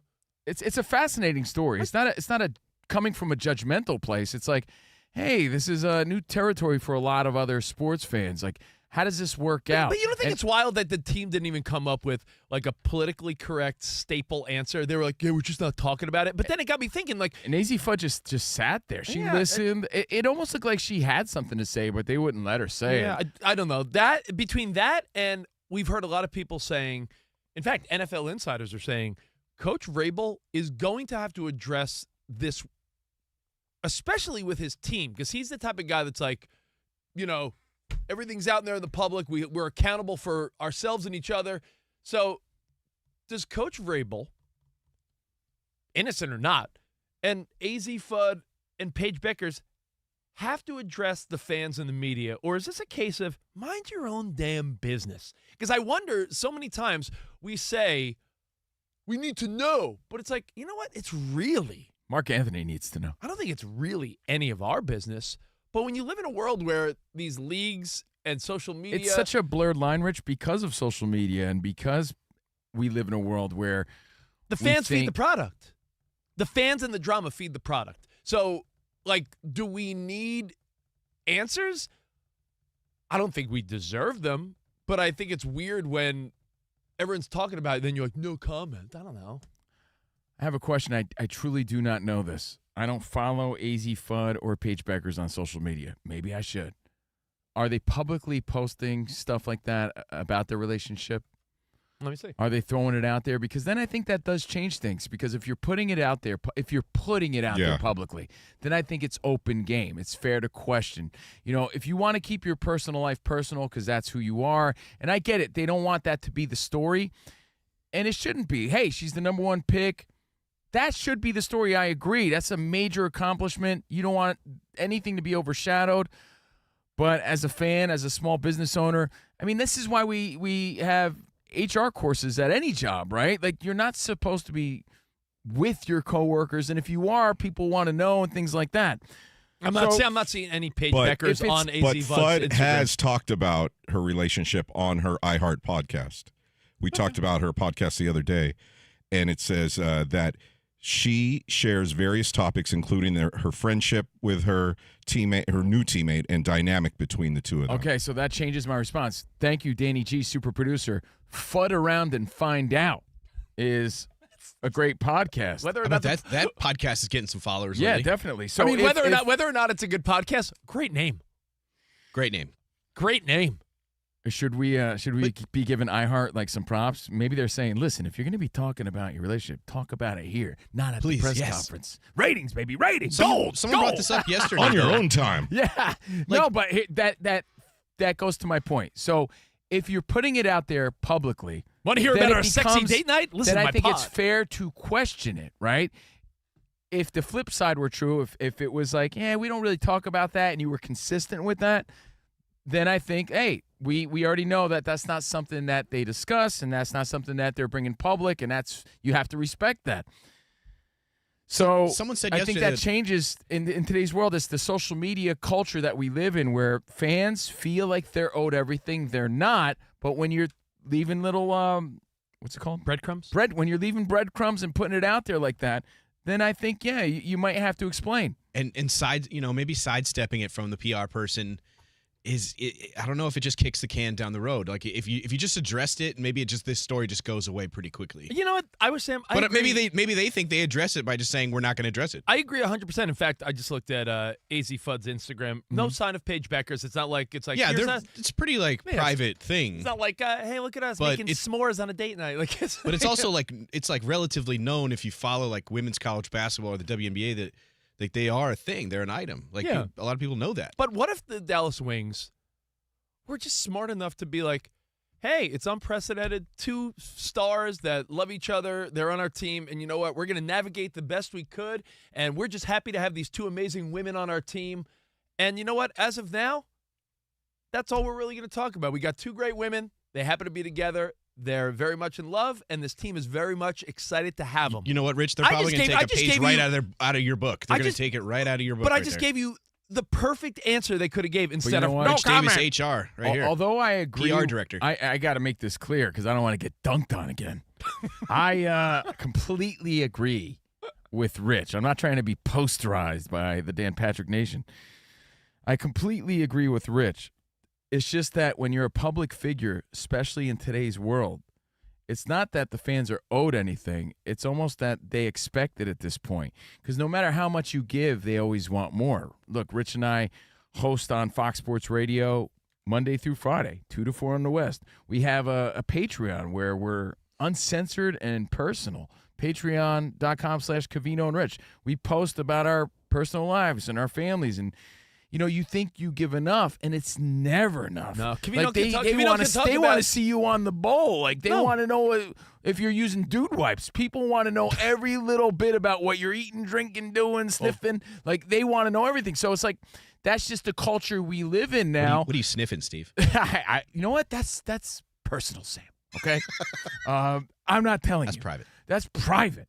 So my point is, this is what we expect. It's not necessarily what fans deserve, right? I think everybody's owed a sense of privacy, even though it seems like everybody's putting it out there on social media. It's an interesting line that you're not sure where it really exists now, because you're right.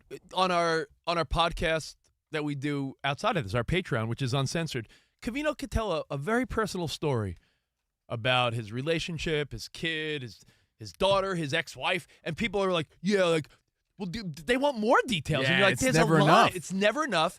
And I feel like this happens a lot when we do interviews, right? Especially with less athletes, more, I guess you would say, actors, musicians. If there's a story where it's like, oh, the person you're about to interview, they're dating so-and-so. A lot of times a PR person will be like, yeah, they just don't ask about blank. I think a public figure still deserves a sense of privacy, especially if they're consistent with what they're putting out there. You know, I think that's part of it. Privacy still exists in today's world, even though your own family members are airing their dirty laundry on Facebook. And maybe because they aren't overtly out there with their relationship, they're like, we don't owe you squat, so leave us alone. Yeah, I think they'd have to be consistent with that. I think the fact that AZ Fudd talks about it on her podcast, that does make you say, well, if she's willing to talk about it there, I mean, she could But handle Danny, a did you say simple like question. they talk about their friendship, or do they talk about being in like a romantic relationship? They could talk about a friendship. one's asking for the juicy details. It says Fudd has indeed discussed her girlfriend Beckers. Okay. All right. Yeah. As far as the Vrabel thing, again, public figures, that's awkward as hell. I think it's just a matter of they're trying to keep their and get their story straight here, because we're hearing different things left and right. I'm hearing things about how they got those photos, and there's so many question marks that I bet you they're just trying to figure out how to handle this. Let's just say, pick any celebrity there's been a headline about. If they're scheduled to do press, do you think they should have the right to be like, yeah, I'm just not going to talk about that? Or does it come with it? Like, we're pals with Guy Fieri. If someone were to talk to Guy Fieri today, is it out of bounds to be like, yo, dude, you were bro hugging the Tate brothers. You said you didn't know them. You want to clear that up? He might be like, yeah, brother, I don't want to talk about it. Or he said, I already addressed it. Yeah, but that's the hard part of public relations. Like, at what point do you stop talking about something or continue the conversation so that you can maybe control the narrative? Yes. Or you end it right there. You're like, I'm done. I was I'm done showing with this. Covino a clip this morning.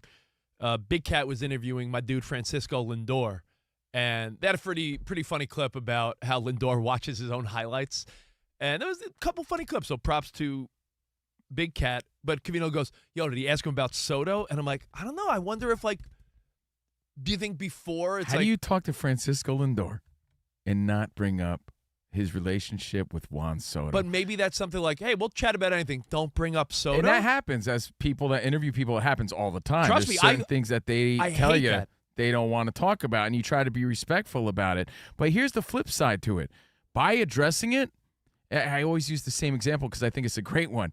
You put the fires out, you control the narrative. Remember when Andy Pettitte was part of the whole steroid scandal? Yeah. He stepped right up and he put the fire out. And he's never really brought up in those conversations because he was like, look, man, I did this, X, Y, and Z, because I wanted to get back on the field faster. I was coming off an injury. I made a mistake. Sorry. Boom. The end of it. Vrabel could put the fire out. AZ Fudd and Beckers could answer all these questions, and we move on. So it's also like the more you hold back, the more people are going to press. Like the quicker you address things, the sooner people move on. And I don't think people are going to move on from, especially like the Vrabel stuff, until they get the answers they want. People are so it's relentless. almost like Vrabel, and Rossini or Guy Fieri or whoever you want to know things from, right? They should know if they have great PR people around them. Like, just say this, address it, it's over. Yeah. Because then you could say, I've already talked about it, I've addressed it, and we're in a relationship. Next question. It's PR 101, and I'm not saying these people don't have good PR people. I'm just always a fan of, hey, listen, I'm not going to give you details, but I'm going to acknowledge what you're all talking about. Like you're right. To do an interview, let's just say Alex Earl is on Jimmy Fallon or something, or Alex Cooper, and they don't acknowledge that they're having this catty, cool, powerful girl feud going on. Like that. By the way, is that two women named Alex and they're spelled differently? Yes. Yeah. Yes. And I'm here for it. I'm oddly intrigued. I'm oddly intrigued when mean girls go at it. It's Alex and Alex, but they spelled their names differently. And Brianna Chicken Fry too. Ooh. But no, it's like not addressing the elephant in the room. It's like if something's but you're going also on, respectfully giving them an opportunity to explain themselves. All right, like you said, Barstool, who we're big fans of, right? If you bring up the Juan Soto stuff to Lindor, like, hey, what's going on with you guys? You don't need to be coming from a salacious place. Hey, maybe he did. I didn't hear the whole interview. No, maybe he did. That's fine, right? It's giving Lindor the opportunity to clear the air. That's how you have to look at these things. Yeah. I just think that the Paige Beckers AZ Fudd thing isn't the biggest deal. But it is intriguing that there's two high-profile women on the same team now that are in a relationship. Again, when has there ever been a professional sports team where the two stars of the team, when has there ever been in the history of sports two stars of the team in a sexual relationship together? That has never happened as far as I know. Unless, how about the Bash Brothers in '89? I don't think that. No. You can go the Belichick route though, where you are a dry well. You don't give a drip of information out. Onto Cincinnati. And that's tough to do because you have to be very disciplined and just not care at all. And you're like, I'm not giving out anything. It's completely up to me. But different people go by different ways of doing things. How about if she's like, hey, it is what it is, and we've always said those who live together win together, and that's the plan. They can make it cutesy make like it cutesy, that. Move on. Or they, like I said. But the question, let's go back to the question too. When there's so many question marks and people avoiding questions, are we owed an explanation as fans? As fans, what are we owed in a world where everybody puts everything out there? There's no more mystery and mystique about celebrity. Everybody wants to know everything about what everyone's doing. So in the world we live in now, are we owed the explanation as fans? I don't think we're owed anything, but I also think that is counterproductive to them moving on. If you want it to move on, then just address it and move forward. Like even if they were cutesy about it, like Covino said, or if someone from the team was like, hey, listen, it's unprecedented. We think this is amazing. We wish the women the best together, and we know from our relationship with Paige Beckers and now drafting AZ, this is a beautiful relationship on and off the court. When we're on the court, we're here to win. That's all that really matters. Thanks. But Danny, just play it one more time if you have it, because just the avoidance of the question to me makes people want to know even more. Makes me be like, no, I'm not done now. I'm like when I say people, not me, I really personally don't care. I know, but exactly. I know that the public wants answers. Paige announced last year on TikTok that y'all were a couple, and I'm wondering if that is still the case, and if so, if y'all have talked to any other couples in the league about how they negotiate that dynamic as pro teammates. I understand why you have to ask that question, but we're going to respectfully decline from commenting on our players' personal lives. Go to the next question. So that question is so perfect because he's like, I have the proof right here. You were on TikTok. You declared it. So can you just address it? And that's public, so I think it's fair. That's public information. When you make things public, it's fair. And he was as polite as possible. Yeah, the question was well-crafted and thought out. Yeah. Good job on that. Who's that, Scoops Callahan? Scoops Callahan doing a great job. Yeah. She sits there very polite, looking beautiful, and she's engaging the question. Because she could have dismissed. I was waiting when I first saw this clip. I was waiting for her to say, next question. They let him finish his question. Next question. Yeah, but they let him finish. All the dirty details on her pod. All right, Covino and Rich, you know what? Want to take 2 quick phone calls? Anyone chiming in, Danny? I see all the phones are hot. So we'll do that, and we'll talk some WWE real quick. I'm not going to get into a whole wrestling thing, but I did have a rando question for you guys since it is WrestleMania weekend. And if I can only imagine how our parents feel. Dude, it's WrestleMania 42 on Jackie Robinson week. I know. How cool is that? That is pretty wild. But I can only imagine how our parents feel, being that the Super Bowls are now into the 50s. Right? Yeah. I mean, into the 60s. When we were kids, when you could visibly in your mind remember Hulk Hogan and Andre the Giant, WrestleMania 3, or when you're a little boy or girl seeing Mr. T and Hulk Hogan at WrestleMania 1, and now know that Muhammad Ali, we're 42 years deep. If there's anything that's ever made you feel older, it's that WrestleMania is up to 42. I mean, UFC, they're into the hundreds, but that's because they do a new one every month. 200s. But WrestleMania 42? Holy bananas. So I have a rando wrestling question we'll get to next right here on Covino and Rich. Fox Sports Radio, in for the great Dan Patrick. Trizetto, a health technology company, has confirmed a data breach affecting more than 3.4 million people, which likely occurred in October 25. Hackers accessed insurance eligibility reports that may include social security numbers, dates of birth, home addresses, and other health-related information. Well, listen, If this type of breach impacts you, don't wait. There's still time to take control and stay one step ahead of any identity threats coming your way. LifeLock monitors millions of data points for a second risk to your identity. LifeLock detects and alerts you to potential identity threats you may not spot on your own, like loans taken out in your name, like crimes committed by thieves pretending to be you. And I'll say this, with AI now, I feel like our parents' generation, especially, vulnerable to stuff like this. So this is very. Hey, is this you? Like your parents can be tricked. This? So don't become a victim of identity theft. A dedicated U.S.-based restoration specialist could fix it, guaranteed, or your money back. It's easy to help protect yourself with LifeLock. Join now and save up to 40% off your first year with promo code Patrick. Call 1-800-LifeLock or head to lifelock.com. Use promo code Patrick for 40% off. Terms apply.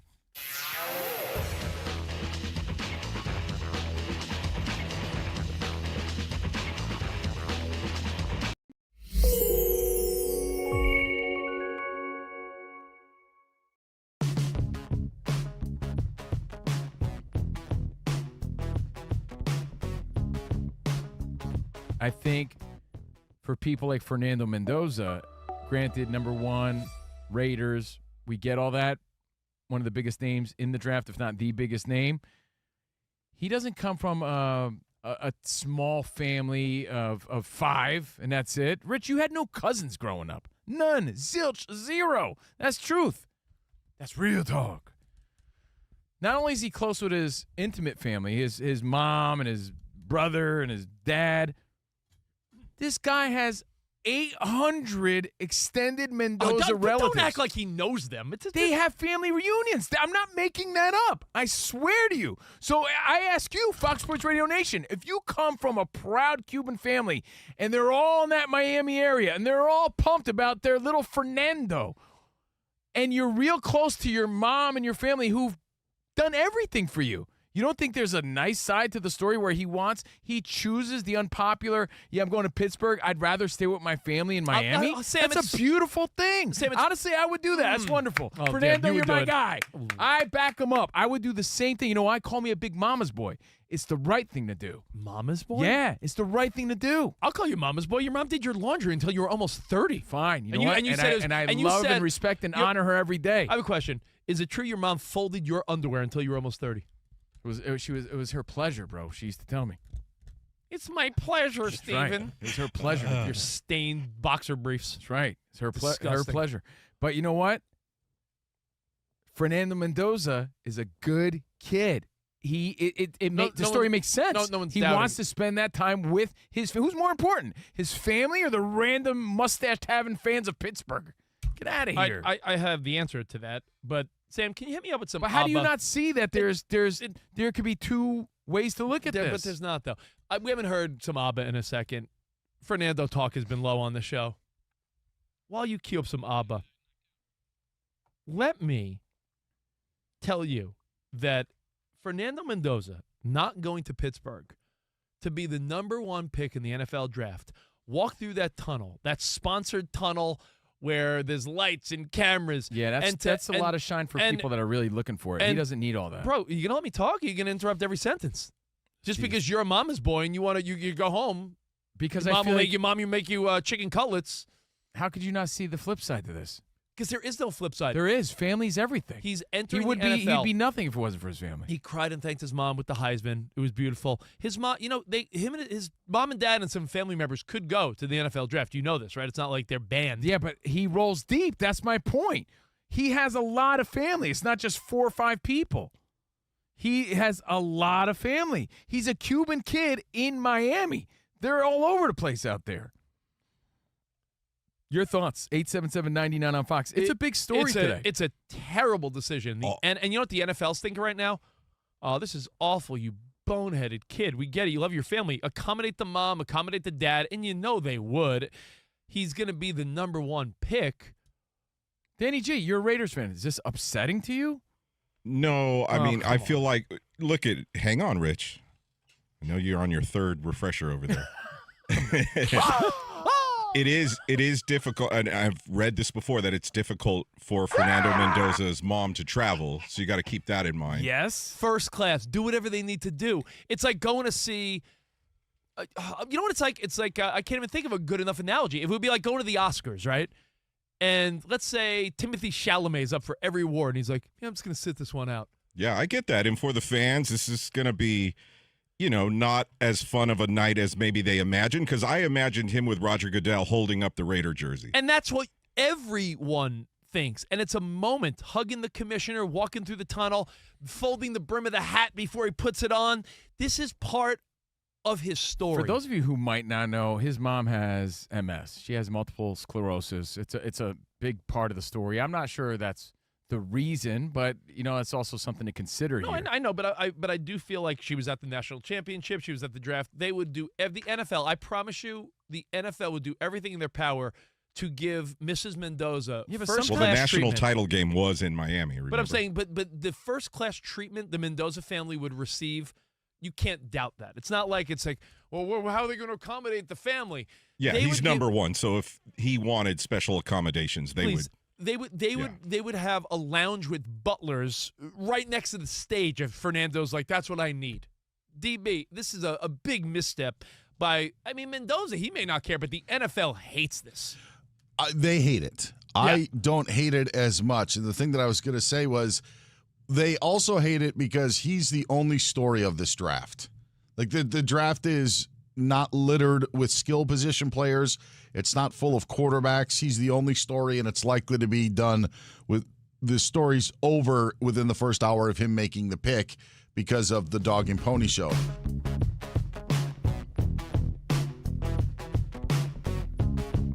You get nothing. What are we owed as fans? It's a great question.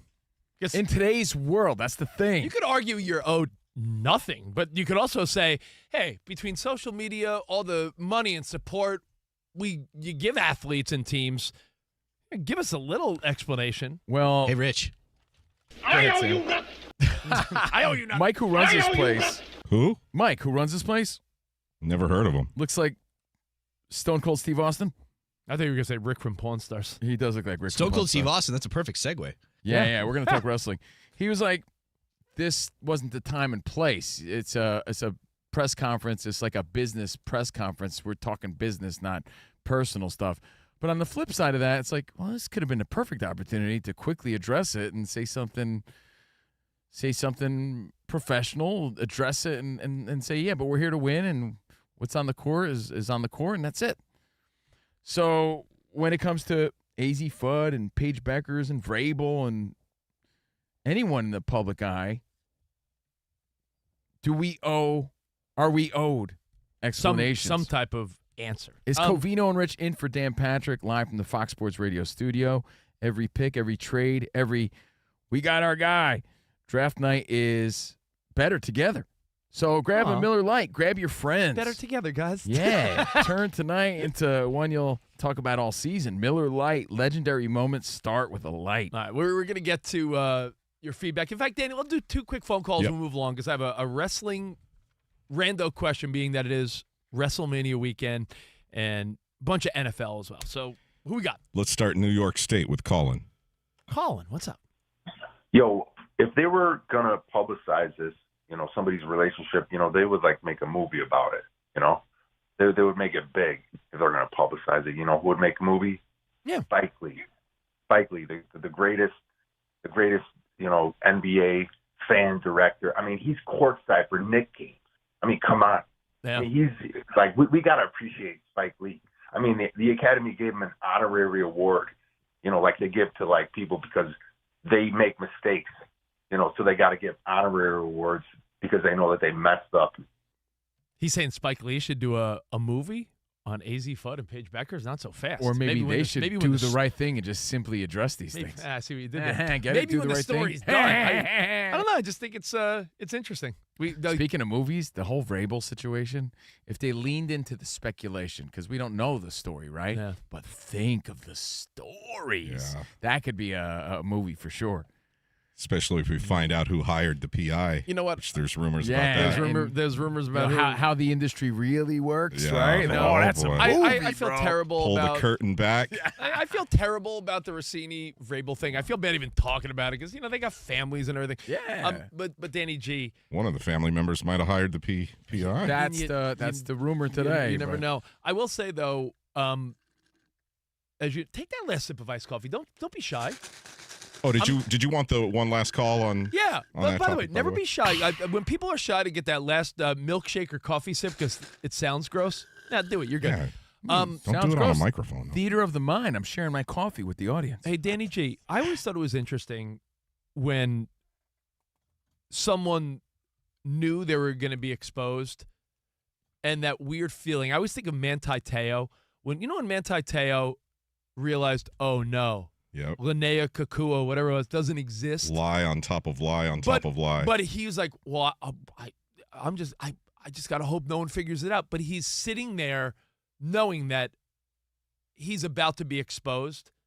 There's no more awful feeling, even if it's like a little white lie you tell with your spouse or your kids or something, like knowing that, oh my God, I'm vulnerable to being exposed to this lie.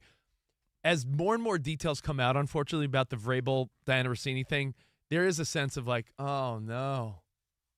And I wish them well. We're not owed anything as fans. I don't think we're owed. We're conditioned, thanks to social media today and what people are putting out there. We're conditioned to feel like we are. Yeah. Let's do one more. Who do we got? Let's wrap up this topic with John in Reno. Hey, John, wrap it up, buddy boy.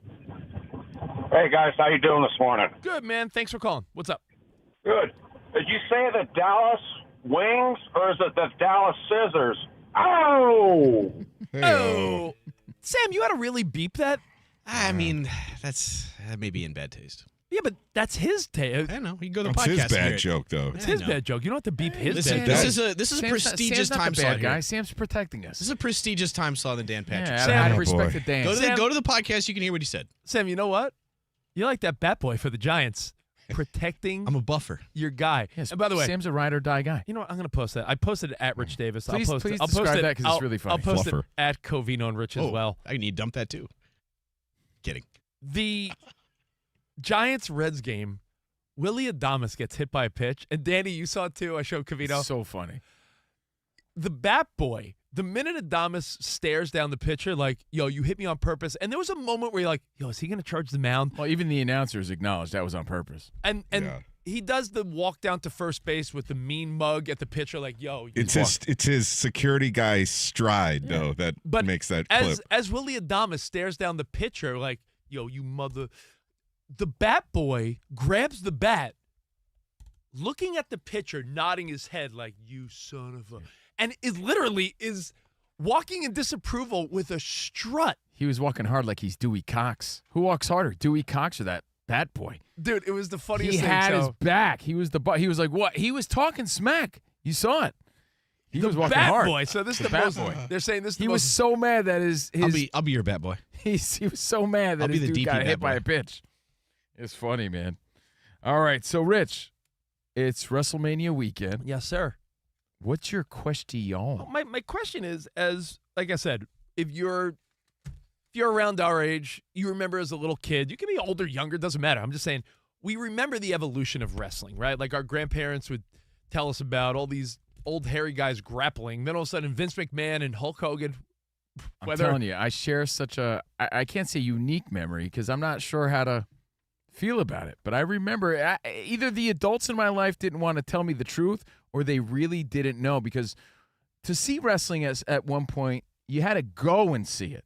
When it started airing on TV, I don't think my parents and the adults in my life really knew if it was real or fake, because I would ask them, is it real or fake? Well, because back then, and they were like, I think it's fake. I don't know. No, there was a sense of staying in character, right? That was the whole thing. Like, but that's how long we've been watching is the point. But Vince McMahon and Hulk Hogan, two guys with, who had tarnished reputations towards the end of Hogan's life and everything, they created everything. You can only credit Vince McMahon and Hulk Hogan for creating this ridiculous. Or Andre the Giant, who passed the torch to Hulk Hogan. Yeah, he took the fall for the entire franchise. But Hogan, Andre the Giant, Macho Man, Junkyard Dog, Rowdy Roddy Piper, like the OGs from our childhood that really put wrestling, which, like I said, it was like a niche thing, like maybe your grandpappy watched in black and white. I hate to say this because I just talked about it yesterday, but if Andre the Giant didn't take that fall in WrestleMania 3, it wouldn't have set up Hulkamania the way it had to be. Yeah, and so that was really the moment in front of 93,000 people plus. in the Pontiac Silverdome, brother. Right. And now here we are at 42. WrestleMania 42 this weekend. So we've seen it all, from the Hogans and the Macho Mans to the Rocks and the Stone Colds to the Roman Reigns and the John Cenas and Cody Rhodes and the evolution of wrestling into the multi-billion-dollar industry it is. How you forget your uncle, Dangerous Danny Davis? How do you forget the Red Rooster, who had the better hair than you? How do you forget all the great gimmicks, the Mr. Perfects and the Honky Tonk Mans and Demolition and all the great wrestlers and the great entertainers we got to watch as kids, right? Who would you say, if I'm not doing the Mount Rushmore thing, I hate that. So I'm going to ask you, give me your top 3. So it's like a Mount Rushmore. Like a Mount Rushmore. No, Danny. Top 3. Yeah, we're taking away one, Danny. Yeah. What? Who's gonna Teddy Roosevelt? I'm getting rid He's of one of the best. Get rid of Abe Lincoln. Oh man. So you're modern with this. You're like Casey Kasem. I'm giving you your top 3 wrestling talkers of all time. Forget the ring, forget wrestling. The 3 guys that you think were the best on the microphone. Because to me, I was a diehard wrestling fan as a kid. And much like baseball cards, when I discovered girls, I was like, yeah, wrestling, baseball cards, there's things I left behind. But now that I got kids, I'll turn on wrestling. I'll turn on WrestleMania this weekend.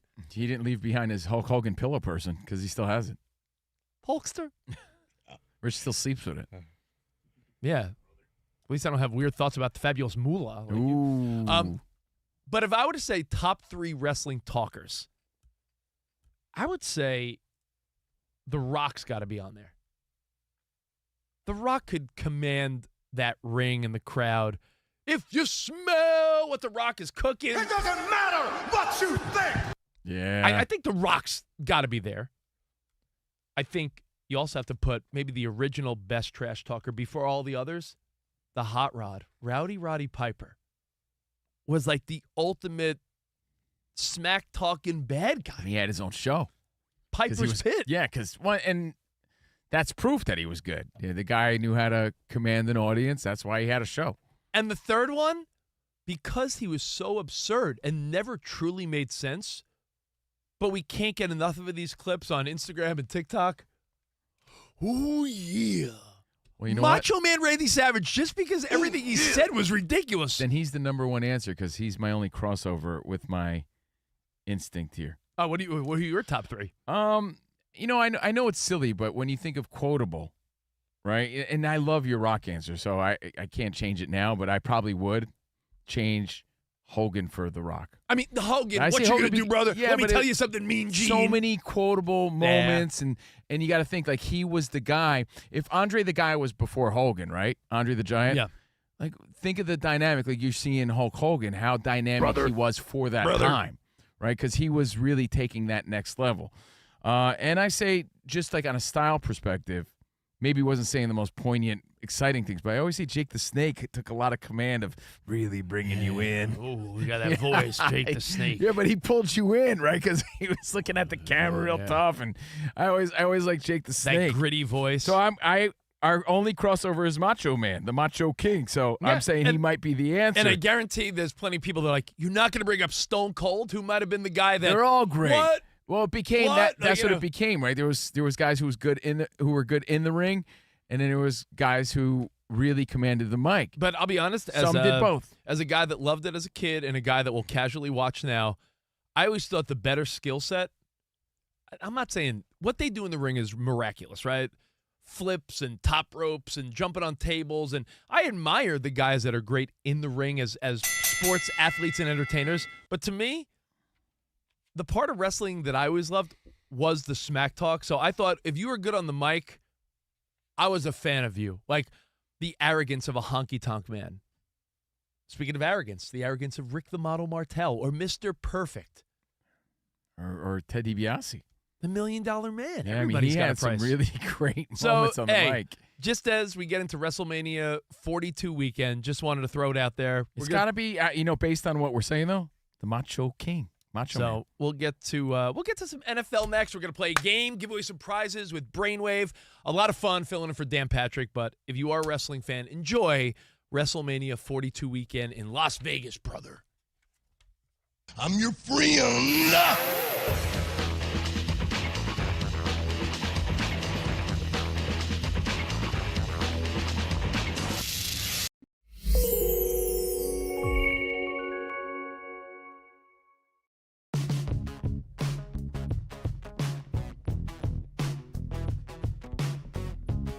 James Lowe, Coach Ball Game. Are we putting too much pressure on not only the kids, but the families when it comes to all the different travel sports and all the different leagues that they're in all the time? Like, are we concerned about families spending family time? And what about kids burning out? It seems like there's a lot of pressure involved in this nowadays. How do you view this? Yeah, well, I agree with you. And it's the reason I started a Sandlot tour where there needed to be an injection of joy and common sense into youth baseball, which is what I coach. But it's not just baseball, it's all sports. And I think it transcends sports. It goes into the homes as well. But yeah, I think a lot of it is parents living through their kids. My playing career didn't pan out like I wanted it to. I played 4 years of college, but I really wanted to play pro ball. Didn't happen. So as I started coaching in my 20s, I was coming from that place of I'm not really happy with how my career panned out. So there was some passive aggressive tone. There was some frustration, and that caused a lot of pressure that made kids want to quit the game. Thankfully, I had mentors that put their arm around me and they said, "Hey, ball game, you've got the energy of 50 camels, but that kid hates baseball now because of your insecurity." And those light bulbs kept coming. And I think that's a reason why kids don't want to play sports, especially when they get to that 12, 13, 14, where it's all about travel ball and elite, is because of adult anxiety. So I'm just here. Who would have thought it'd be novel? Let's just inject some common sense, some calm, some big picture thinking in these parents' brains, and let the kids play. If you go to the Dominican Republic, if you go to Cuba, if you go to Puerto Rico, there's sandlots and there's kids playing barefoot, and there's no parents, there's no coaches, and they're doing pretty good as far as pumping out Major League Baseball players. So I'm so glad. I'm so glad you said. So glad you said Dominican Republic and some of these great baseball countries around the world. When you watch the World Baseball Classic and you see what the Savannah Bananas are doing, and you see what Coach Ballgame is teaching kids at his camps and tour, do we need to inject more fun into baseball? I know you work closely with Jeter and Bobby Witt Jr. and you're an ambassador to the game. He brings a bongo to the field. I saw Coach Ballgame. There's a Fox promo for MLB on Fox, and it said, "Fun is back in baseball." Right. Is that like an initiative or what? It has to be. And again, how is that novel? Right. But when you watch the WBC, what'd you notice about all the fans? Going nuts. I mean, and I got invited in. I was the only U.S. fan at the Dominican Republic United States game, and I was there in Miami. I was the only American fan, A, in a July 4th man romper, but B, with a drum. I brought my djembe drum, and there was drum circles all over the place 4 hours before the game. And these Dominican fans, they invited me in. They said, "Hey, come on in, let's play." So there's just a joy. There's a celebration. They celebrate everything about the game. And you notice that with the players. When there's home runs hit, there's bat flips. There's just this little kid joy that comes out from those Latin countries. So I try to bring that to the Sandlot. I put a drum in the on-deck circle. I've got this conga drum with about 70 signatures, 15 Hall of Famers. Every major leaguer that I meet, I have them sign it, and I say, "This brings the party to the youth space." When parents roll up, they're expecting to stare at the scoreboard and be anxious for their kids all game long. Meanwhile, when there's a drum in the on-deck circle and coaches are calling kids by nicknames and just have this body language of joy, the parents are like, wait a second. So this does exist. This other thing, this fun, happy baseball, it actually exists.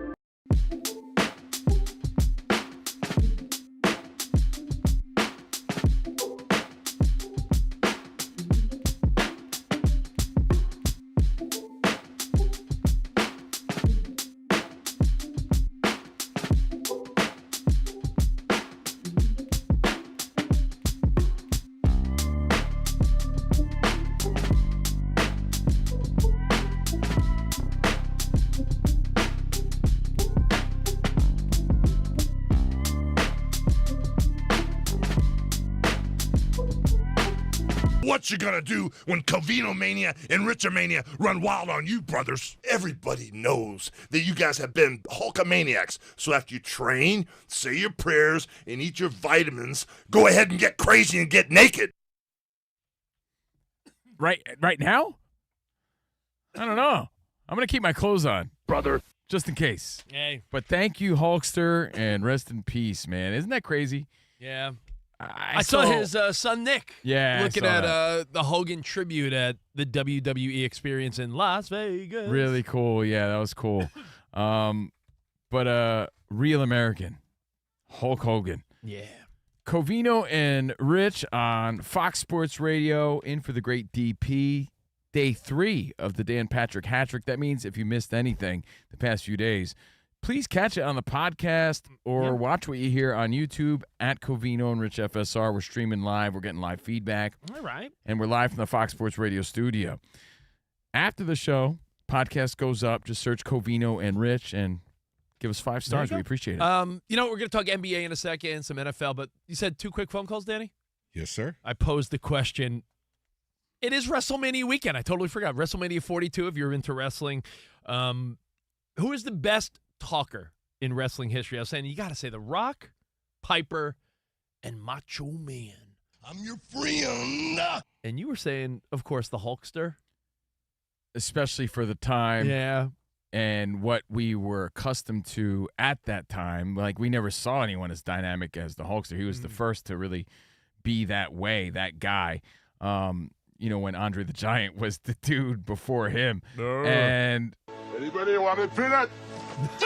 I gave props to Jake the Snake, but our crossover was Macho Man. So because we both had him on our list right there, he's got to be number one. Just for entertainment reasons alone. Like when you watch his clips, and that's why it's so popular on social media, because looking back, it's hilarious. Rich just showed me a clip. I thought it was impossible. Rich said, I saw a Macho Man clip I've never seen before. I'm like, impossible. We've seen them all. And I'd never seen it. It was him and Mean Gene. And like, you want to explain? He told Mean Gene, he's like, your mustache is crooked. Out of nowhere, your mustache is crooked. And Mean Gene's like, well, your beard is sideways, but we're not taking personal attacks here. That's okay. Yeah, it's so funny to see. Everything Macho does is great. So it's got to be Macho Man. Who do we got, Danny? Let's go to New York. Greg. Yo, what's up, Greg? Hey, what's up, guys? What's up, bud? Nate, before I get to my top 3, I just want to say, best show on the radio by far. Got to start manifesting you guys coming into this time slot when DP retires. Get you an extra hour. Thanks, brother. Hey, it would be an honor if that was the case. Well, you know, from your mouth to the radio god's ears. What's up, man? Thank you. Nothing, man. So I agree with the top 2 being Macho Man and The Rock for sure. Number 3, I'm going to put in the Nature Boy, Ric Flair. Oh, you know, we totally forgot his great speeches. You know, the Ric Flair speeches were great. Yeah. He was like a playboy, you know, like just to be the man. Plus, you got to he had that man. strut that is the gift. It's where tough he's because there were slow so walking. many guys that were so dynamic. They were all. Eventually, it became such a part of what they did that they all were pretty good at it. True. Like, who got the most criticism? Like, the Ultimate Warrior? Because he was fun in the ring, but he wasn't that great. Yeah, the only cool thing about the Ultimate Warrior was him running down to the ring. All right, one more. Let's wrap this with Jason in Detroit. What up, Jason? Good morning. Good morning, gentlemen. Thanks, man. Good morning to you. What's up? Thanks for calling. Hey, echo what that guy said. Best show on Fox, no question. You guys are awesome to listen to. So, hey, 2 sleepers, but unquestionably, Hulk Hogan's number 1. I mean, to me, you look at Macho Man, he's like the Magic Johnson to Michael. He's the Jack Nicklaus to Tiger. Yeah. Millions of kids wearing red bandanas across the country. He's number 1. But 2 good sleepers to think about. 1, Ultimate Warrior. 2, do you remember when The Undertaker made his appearance? That was incredible. Yeah, the Undertaker, I remember as being a kid being all scared and thinking he was creepy. You're Paul Bearer, bro. Oh, yes, my Undertaker. Oh, man. Oh, yes. Take that, Frank Caliendo. Come on. Oh, yes, my Undertaker. Yeah, Paul Bearer in the studio. And the Warrior was just incomprehensive. That was all right, we'll see. We'll see what we think about the NBA playing games. We'll get to that, some NFL, and some games coming up next hour in for DP. Zcliner.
It's Covino and Rich on Fox Sports Radio. Are you ready? Yes! We talk about pop culture, we talk about sports, we talk about life. It's a friendship on the radio. When you talk about the best athlete in the world, you're probably thinking Jim Thorpe, right? I'm thinking joking. Bo Jackson. I'd have to throw myself at the age of 12 into the conversation. You are the home run champion. When you find the commonality between sports and life, those analogies and conversations are the best. You were dating some girl, and you were like, hey, babe, let's watch The Sixth Sense. Her mom walked in.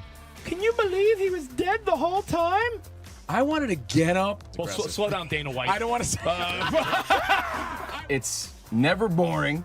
If the Chiefs win, sorry, Patrick Mahomes here. What do you mean by if the Chiefs win?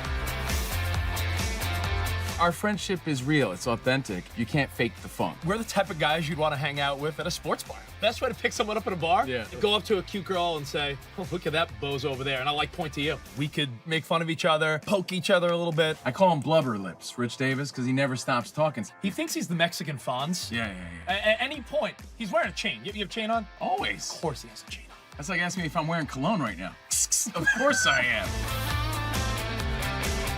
We take a lot of pride in being inclusive and interactive on our show. Just the more the merrier. Josh, Covino thinks that every man should own a leather jacket. I only wear vegan leather. Can you believe this guy? I can't believe this guy.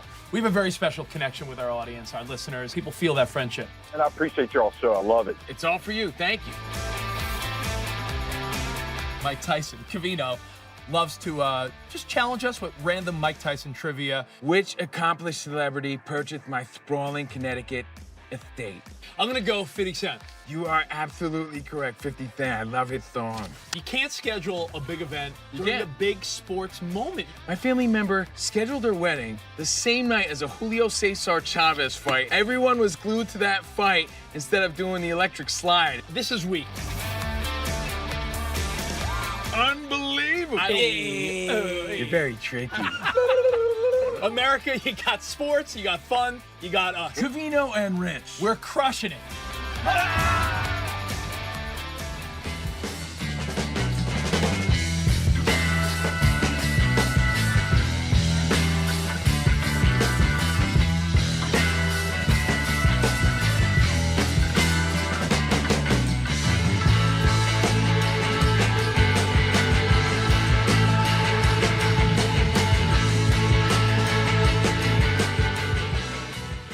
grabs tonight. The Magic will host the Hornets. They'll battle for the 8th seed in the East and first-round matchup with the Pistons, and the Suns and Warriors clash for the right to challenge the reigning champion Thunder. The NBA is returning to Mexico City for another regular season game next season. League announcing that the Nuggets will take on the Pacers. That'll be in November. Guardians rookie Parker Messick took a no-hitter into the 9th inning last night against the Orioles before Cleveland hung on to win the game. O's manager Craig Albernaz says the lefty was awesome. He had all his pitches dialed in the strike zone. He did a great job of changing speeds in all counts. Weak contact. The Guardians haven't had a no-no in 45 years. Elsewhere, Mike Trout, he became just the 4th player to hit 5 homers in a 4-game set at Yankee Stadium. The Angels rolled to a win yesterday. And Chargers GM Joe Hort has shut down trade rumors surrounding wide receiver Quentin Johnston with 1 week to go before the NFL draft. LA has until May 1st to pick up Johnston's 5th-year option. And that's sports. I'm Scott Davidson.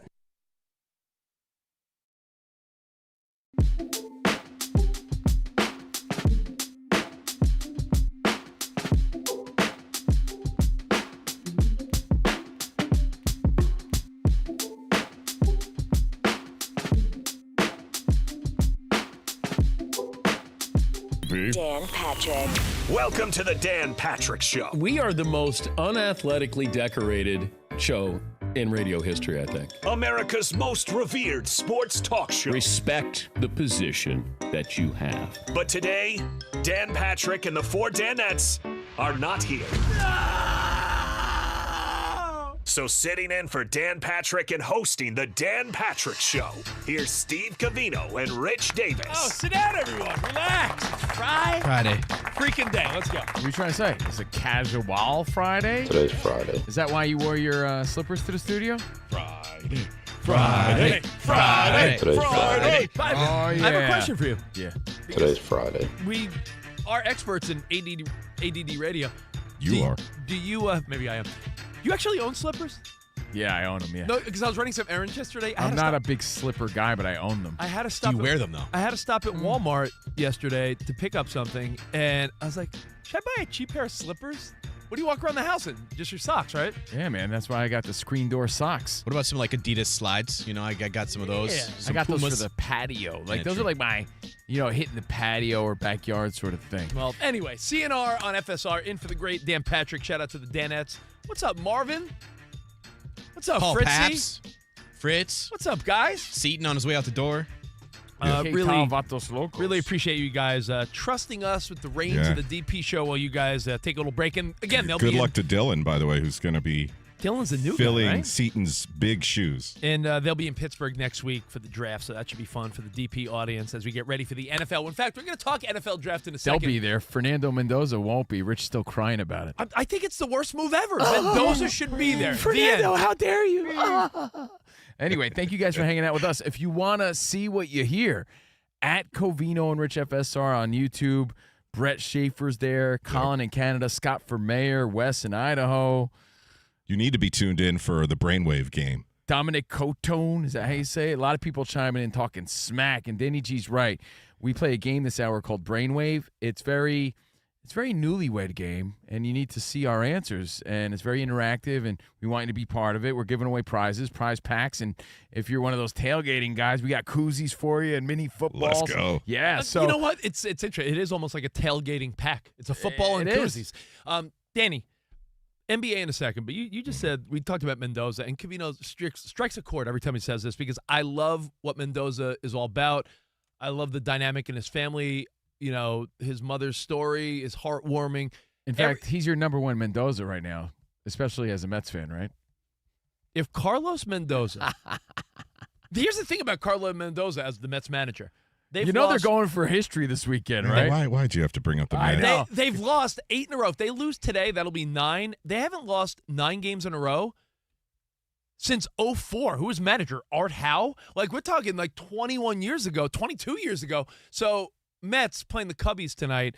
And I'm telling you, I know things could change quick in baseball. Danny, I'm sure if you go through Dodgers history and Covino, if you go through Yankees history, sometimes you start out so hot and then the team fizzles. And then there's times where your team starts out like ass and then you get good. The grimmest year when the Mets lost to your Dodgers. Lots of ebbs and flows throughout a long season. Remember, that was the year the Mets were trash until the All-Star break and then just became the hottest team. Last year, up until the summer, Huck Tua slid you guys into the finish line, remember? last year, if you remember, the Mets missed the playoffs with a meager 83 wins. They were the best team in baseball until the All-Star break. So things change quick in baseball, and I don't think Lindor and Bo Bichette are going to bat 180 all year. So as the kiddos say, the Mets are buns. See how hard it is, though, to get Rich still interested in the NBA. It was supposed to be NBA to start. Well, no, you just throw little words out there. Rich rolls with it. But you said Dodgers, dude, Doyer dogs, bro. Am I right? Oh, that's Rich, right. Hot dogs. It is all about LaMelo Ball tonight and Steph Curry. I mean, those on are the other side. Listen, if you want excitement going into the 8 seeds facing the 1s, win or go home. Like, you know how sometimes we always talk about matchups, even if you know it's going to be a blowout, you want some excitement on the losing side. LaMelo and Steph, if they move on to the real playoffs, that's better for the league. It's better for us as viewers. Yeah. I don't think that's even arguable. I think the NBA needs it right now. Like right now, That's the truth. no offense to the Suns and all our great friends and affiliate in Phoenix. They're hosting tonight, but I think the world would love to see, well, if OKC is going to step all over someone in the first round, let's see if they can do it to Steph. Maybe Steph has a little magic. Maybe Draymond's up for the series. Maybe, just maybe they could steal a couple from OKC and make it some fun. I mean, we expect Steph, right? We expect Steph to come up big in the biggest moments. Especially after that big game, he usually does. The early game, Hornets and Magic, and like you said, Warriors and Suns after that. And, you're right, Rich. You do have to go up against the number 1 seed if you advance. But a lot of people were not high on the play-in games, before the week began. But then what did we get? The best play-in game probably in the history of play-in games so far. Apparently the ratings are good too. So and then that performance from Steph and Horford and Draymond with the 2 steals at the end of that game. So we've gotten some great NBA action here, and that's what we were hoping for, Covino, because there are a lot of people still down on the NBA. Well, the Warriors are dogs tonight, man. 3.5-point underdogs. Charlotte's favored on the road in Orlando, but I think, like we all said, you want Ball moving forward. You want Steph moving forward. Just for the star power, even if they're an 8 seed and lose early on. But it's win or go home, which is why you tune in. But I also think it's win and go home. And that's why it's like, whatever, because I think whoever wins probably goes home right after that. Not probably will. Hornets and Magic, whoever wins plays the Pistons, Warriors and Suns. Whoever wins there plays the Thunder. So are you really winning when you're pretty much not going to make it you're past sent the next round? to a wood chipper, but there's been crazier things that have happened. Yeah, it's true. Anything's possible. I have a question for you guys. I heard Rich Eisen, who I think is great. I'm a fan, him and DP and all the guys we grew up listening and watching when we were kids, right? I heard Rich Eisen not knowing. I was a George Michael sports machine guy. I was a Warner Wolf Plays of the Week fella. Do you guys, if I said the phrase gentleman sweep, do you know what that is? He didn't, and he knows more about sports than all of us probably. Yeah, you let them have 1 game. Did you know that, Covino, or no? Oh, I thought that was the haircut you asked for. Can I have the gentleman sweep? That was Rich's nice way of saying comb over, please. Is that a common phrase? I thought it was, and I was like, Rich Eisen, who's one of the more knowledgeable dudes in all the world of sports, was like, I never heard of that. Weird. Sometimes we just miss things. Listen, we all miss things along the way, but yeah, gentleman sweep is probably what OKC will deliver to the Warriors. If the Warriors do advance, or the Suns, I'd imagine 4-1. Sweeps are hard to do. 4-0, it's tricky to win 4 games in a row against a team. But hey, NBA heating up now. As Danny said, a lot of game 1s over the weekend. I'll get to that on Weekend Hobnobbing. Could I ask you this? Is it great? Well, obviously the big rivalry in the NBA. We're seeing before our very eyes Oklahoma City and San Antonio. That's the growing little rivalry where it seems like San Antonio has their number, but, they're the defending champs. And I think all eyes are on, we need that as the Western Conference Finals. That is what the NBA wants. That's what the fans want. You say that. I'm a Lakers fan. I'm sorry, Danny. You're right. LeBron's going to do it. The Luka. That's Luka's what's hard. Get I mean, Lakers went on that great 9-game win streak, and they looked like probably the best half-court offense in the NBA. Yeah. A little slower because of some of the age on the team. So the transition game, there was something to be desired there. But Luka was playing at an MVP level. What's his health update, his status? Well, that's the thing is that he's better off than Reeves is. Reeves, it's going to take him longer to heal. If this series went deep against the Rockets, we maybe would see Luka. It's a long shot. He more so in the second round if they advance. Can you get to round 2 without Reeves and Luka? It doesn't seem that way, but does LeBron have one last flex in him the way Curry's been showing us? And can LeBron do that in enough of these playoff games to get the Lakers past the Rockets? Because he's pretty much by himself. The Lakers do not have a deep bench. Let me give you an analogy that makes sense to me as a 49ers fan over in the NFL. Remember how the 49ers were playing with the mindset, if they get to a certain point, Fred Warner and certain guys were going to make like a miraculous comeback, and you're like, just get to that. Just get to that. I think the sentiment for Lakers fans out here in L.A. is like, yo, LeBron, deliver us a magical series in round 1.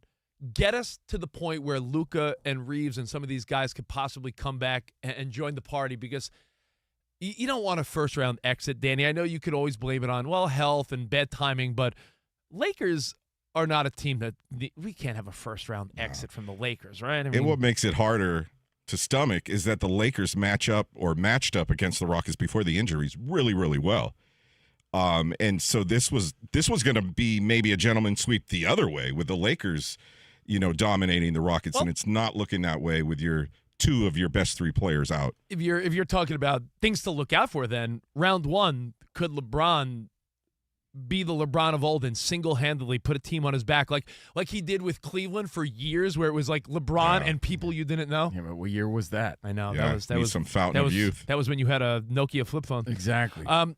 But I not rooting against. I did want to say, would it be for the NBA? Because I think it would be miraculous. And you talk about how a lot of times in the NFL and baseball, other sports, the growing pains involved, Danny, where it's like, baseball, you're thinking of Alan Thicke, aren't you? Yeah. Show me that smile again. You can't say growing pains and not expect me to think of To Your Room, Ben. Mike, Carol, Maggie. See, now I can't say growing pains around you. There's growing pains where even with Mendoza and Bowers and Genti, and even if they draft good, Danny, you're a realist, and you know that it would take a couple of years for it to really be what you want as a Raiders fan, right? Yeah, although we've seen some young quarterbacks like Jaden Daniels come in and have an instant impact. So C.J. Stroud as well. Yeah, exactly. It just depends on the situation. Yeah. But normally, it takes at least 2 seasons for everything to come together. But talk about the turnaround in San Antonio. Like, are we ahead of schedule with Wemby? Like, they could win the NBA Finals this year, and that's like, what is he, 22? The small question mark with the Spurs is they have a really young squad, and they're not battle-tested. They don't have playoff experience. So will that come into play, or are they just so good and talented that that's not really going to matter? And Wemby, they don't play him a lot of minutes. He plays something like 30 minutes a game. Yeah, well, in the playoffs, he's going to have to play more. He's going to have to get some endurance going for the playoffs. But you know what? Interestingly enough, though, 22 years old. He's so effective, though, Rich, in the small amount of minutes he does play. I want to see you do Wemby math when it comes to how many minutes he's playing. Did you see his math skills he was dropping? Did you see that clip or no? Yeah, I did. He was talking about the eligibility for awards and accolades, and he's like, well, if you play, and he's doing like. He was doing some serious calculations. I had to break out my TI-82. Off the dome. He was showing off a little bit. He was flexing his math abilities. And then really quick, guys, just so we're not too Western heavy, in the East, all eyes on the Knicks and Celtics. And, of course, the Pistons, great defense. The Knicks, they're kind of like the Lakers of the East, where they seem to be one piece short and trying continually to get over that hump. We're from New Jersey. I'm from New York. Covino's from Jersey. We grew up around Knicks fans, and the Knicks are like, they're just always like so close. You're right. It feels like they're always just some really fun teams throughout the years. They're always like one piece away, or just like there's someone always in their way, whether it was, Michael at one point, and then when they got to the finals, they played some Rockets teams and Spurs teams that were just better. Like they just always Reggie Miller, who's a big part of this show. Pain for in the Dan ass Patrick. of the Knicks for years. So, NBA playoffs.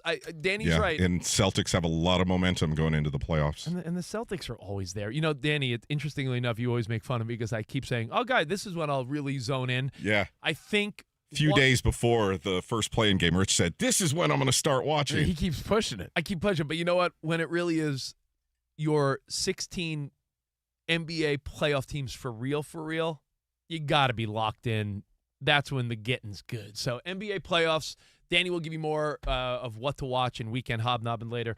But let me move over to the NFL for a second because, like I said, Dan Patrick's going to be there with the Danettes. Pittsburgh next week.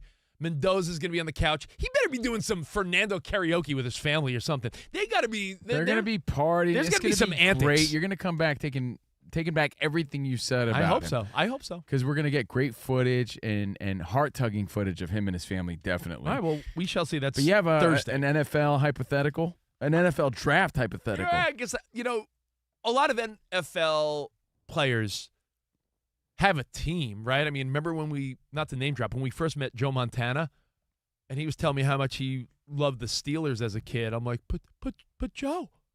And I'm like, well, he is a Pennsylvania kid, so of course he liked the Steelers. And then, Tom Brady grew up loving Montana. Aaron Rodgers grew up in the Bay, wanting to be a Niner, and always felt like, why did that not happen when they went with Alex Smith? Everyone's got a childhood team. And then once you're in the league, in any league for that matter, you put those feelings aside, obviously, right? I mean, it's like you are now in the league, so your fandom is like a thing of your childhood. I forget who it was, so forgive me. I'm trying to forget the series against the Angels, but there was a player on the Angels. Mike Trout had a series, yeah. So I tried to avoid this whole thing. 5 home runs. 4 games? In 4 games. The dude played his ass off. But there's a young dude on the Angels who grew up a Yankees fan, and he actually had footage of this kid at the Yankee game catching a home run. And it's wild because he was there now at Yankee Stadium playing against the Yankees. But they had footage of him catching a home run in the stands. But that's just how it is. Yeah, we forget that these athletes didn't necessarily – I mean, some do, but most don't play for the team they grew up rooting for. That's why it's magical when a David Wright plays. It's a dream come true regardless, but yeah. When a David Wright plays for the Mets or a David Freese plays for the Cardinals or an Anthony Volpe plays for the Yankees. When there's pictures of the kid wearing that uniform when they're a little boy. Yeah, come on. It's magical That's no matter what it's almost not even fair. It's right? like, wow, dreams do come true. So here's my question. Being that the NFL draft is less than a week away, in a typical dumb Rich Davis hypothetical, if you have a son, I have a little boy. I'm going to name him Gaston. I feel like that's a strong name. What do you think? Gaston Covino? Yeah. If you ever have a son, Gaston. Strong, right? If you have a son and he was a star athlete, let's just say the NFL or NBA. Okay. And it's draft night. You think me, half Italian, half Mexican, going to have a kid in the NBA? Thank you. Let's be realistic. I mean, it's possible. If there was a baseball, I'd say you'd have a shot. If there was a draft for jockeys. Okay. No, oh, man. No, so if there's a draft and your son's a star athlete, would you rather your kid be drafted number 1 overall for a bunk team like the Browns or the Jets or like the Cardinals or, the Raiders are different because they have a cool legacy. But if it was like a Jets or a Browns or some bunk-ass team. Right. Or your kid's drafted mid-first round, but for the team your family's always rooted for. You said or like Howard Finkel, by the way. Or. I don't know if we're in a wrestling zone because it's WrestleMania weekend. Or. Yeah, you did.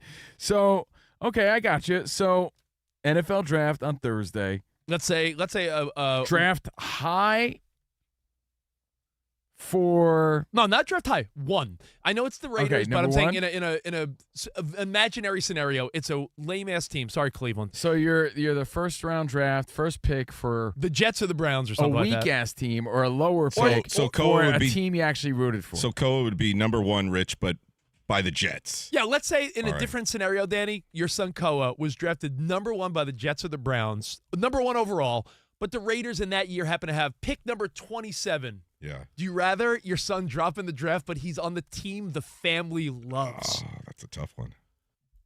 It's a great hypothetical.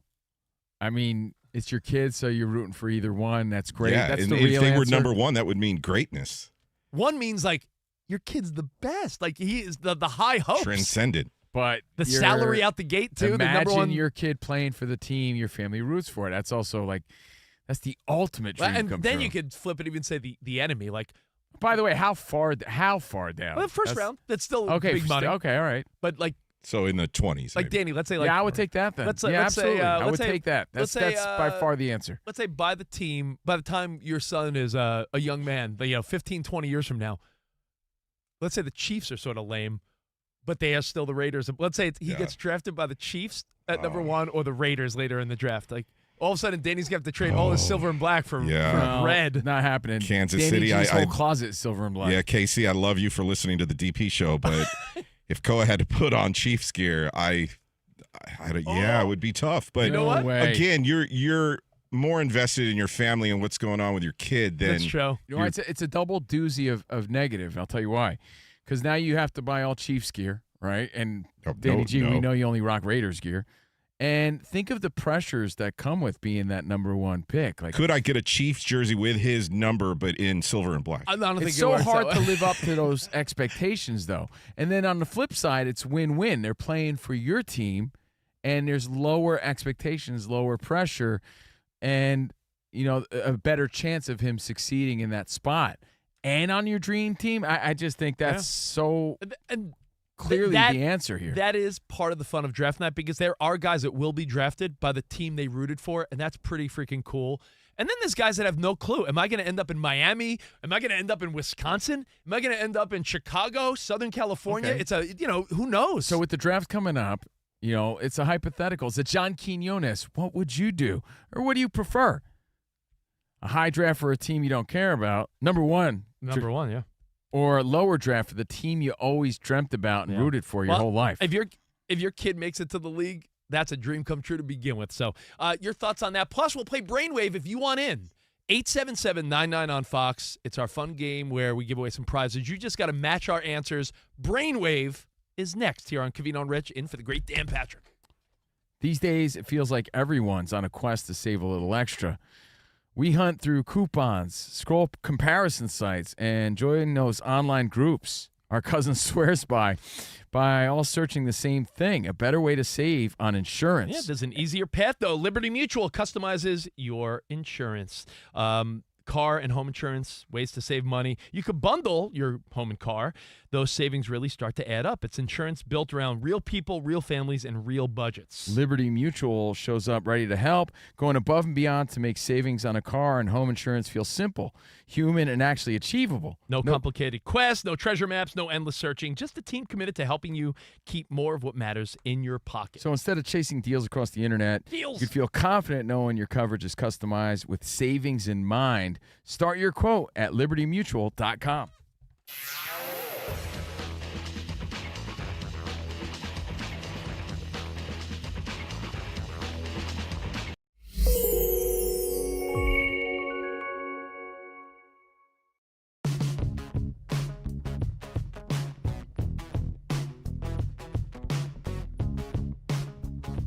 So there's this old guy, and he's got an old guy name too, right? Only Errol I know is Errol Spence, the fighter. And this guy. Errol Seagull? Seagull is a Dodgers fan. A Los Angeles guy, 81 years old. I mean, I feel like 80-year-olds don't talk like that. 90-year-olds maybe talk. Hey, he's getting there. 80. You know what? I've seen video footage of Errol Seagull moving around pretty good. The guy's still going to the ballpark. You got to love that, right? Like, that's also very cool. And from the footage I've seen, he's like strolling there by himself. Man, I applaud that. The guy's getting out and about, 80 years old, still loving the Dodgers. Those are life goals right there. But here's the story, and I mean no disrespect. We say this respectfully. The Dodgers got to make this right. Because he's an old guy who's been a season ticket holder for over 50 years now, right? Errol Seagull. And now they're telling him that he can't print out his tickets because he needs to do everything digital, and he has an old flip phone. Like an old guy flip phone, like my Uncle Joe. You probably called customer service, and they're like, yeah, just download your season tickets on your iPhone. Just goodbye now. Now, I'm a little old school. Probably got some young girl on the phone. This upsets me on so many different levels because, technology has also taken away so much from our lives. And I get it. Having everything on your phone makes things easier, but it's also a little complicated. It's very complicated for an 80-year-old. And I don't mean to offend any older people listening, but even my parents, it's like sometimes they can't figure out what we think are the simple things they're struggling with. And my parents are in their 70s, and they're with it, and they're cool. But this guy's 80, and I also take a lot of pride in collecting the ticket stubs of the games I go to. I like having that tangible ticket stub. That's an old thing now. So, yeah, it's Doesn't one of the exist. but it's one of the only things I collect. Like from a concert, from a ball game, that or like a lanyard. If I happen to have a work pass or a lanyard or a laminate, I collect those and keep those too.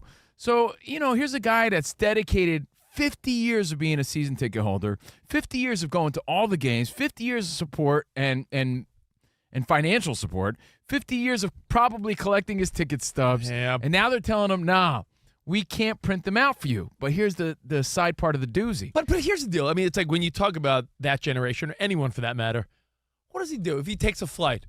Does he figure out how to print out his boarding pass, or does he put it in his wallet on his phone? I don't know how he does it because he's like, all I got is this flip phone right here. Well, you could walk up to the counter there, Rich, and they'll print out your boarding What pass is for you. Well, here's the other side of the story. What is that old phone you said that like old people have the jitterbug or something? Oh, it's called the cricket. Yeah, the jitterbug. Is that? Oh yeah, thing? it is it's jitterbug. jitterbug. Yeah. My parents with the big giant numbers. My parents had that. Your parents don't have like an iPhone? No, they don't have an iPhone. For real? They don't have a jitterbug anymore, but they don't have an iPhone. I think they have it's like an old guy Android or something. I don't know. An old guy Android. Yeah. I guess that works. I mean, everything's bigger. The display's bigger. You sound a little judgy, like everybody's supposed to have an iPhone. I mean, who doesn't have an iPhone? 50% of the population. That's why Androids are right up there. You mean people that neck ruin and neck with people that Apple. ruin the group chat? I mean, I think you get carried away with that. But this guy has a flip phone. That's part of the story. Okay, flip phone, which means he can't get his tickets and his vouchers or anything there on his flip phone. Was it a Nokia or a StarTech? But this is a part of the story. So they go, sorry, old man Clemens. I'm sorry, Errol. What's your name? Errol Seagull. What's your name, Ebenezer? He's like, my name's Errol. Sorry, Errol Seagull. We can't print out the tickets. You're going to have to figure it out. Bye. Wait, what? So he goes to the ticket booth. He's coming out of the booth. No, he buys. He's like, what do you mean they can't print out tickets? This is hogwash. He goes up to a ticket booth and, like, without any affiliation of being a ticket holder or anything, he buys tickets and they hand him tickets. He's like, aha, so you can print out the tickets. Hey, you son of a bitch. So they can print. Yeah, It's for not the like one-day ticket, they could print, Yeah, but so- they won't print his season tickets. So wait a minute, you can print them out. So he went and bought his separate. Gotcha! Yeah. So if they have the ability to print out the tickets, then the story becomes, then why don't you just let this 80-year-old guy have his tickets? Print them out for him. Maybe there's a deal that way he can make where every day, even if it's every game, he just has to go up to the ticket window and be like, my name's Errol Seagull. I'm on a list. Can you print out my daily ticket? Yeah, it's like you gotta adjust, or you become a dinosaur. You become obsolete. He didn't make the adjustment, so I get it. That's on him.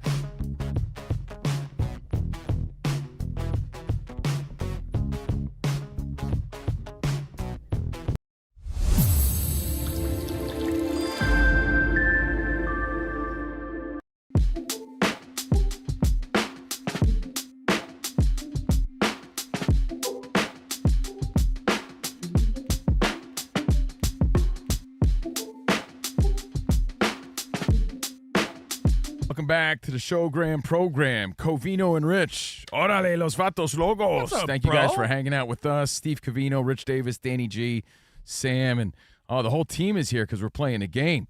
But you got trouble sleeping? Anybody? Anyone? Me. Introducing Zcliner, the revolutionary recliner designed by Flex Steel.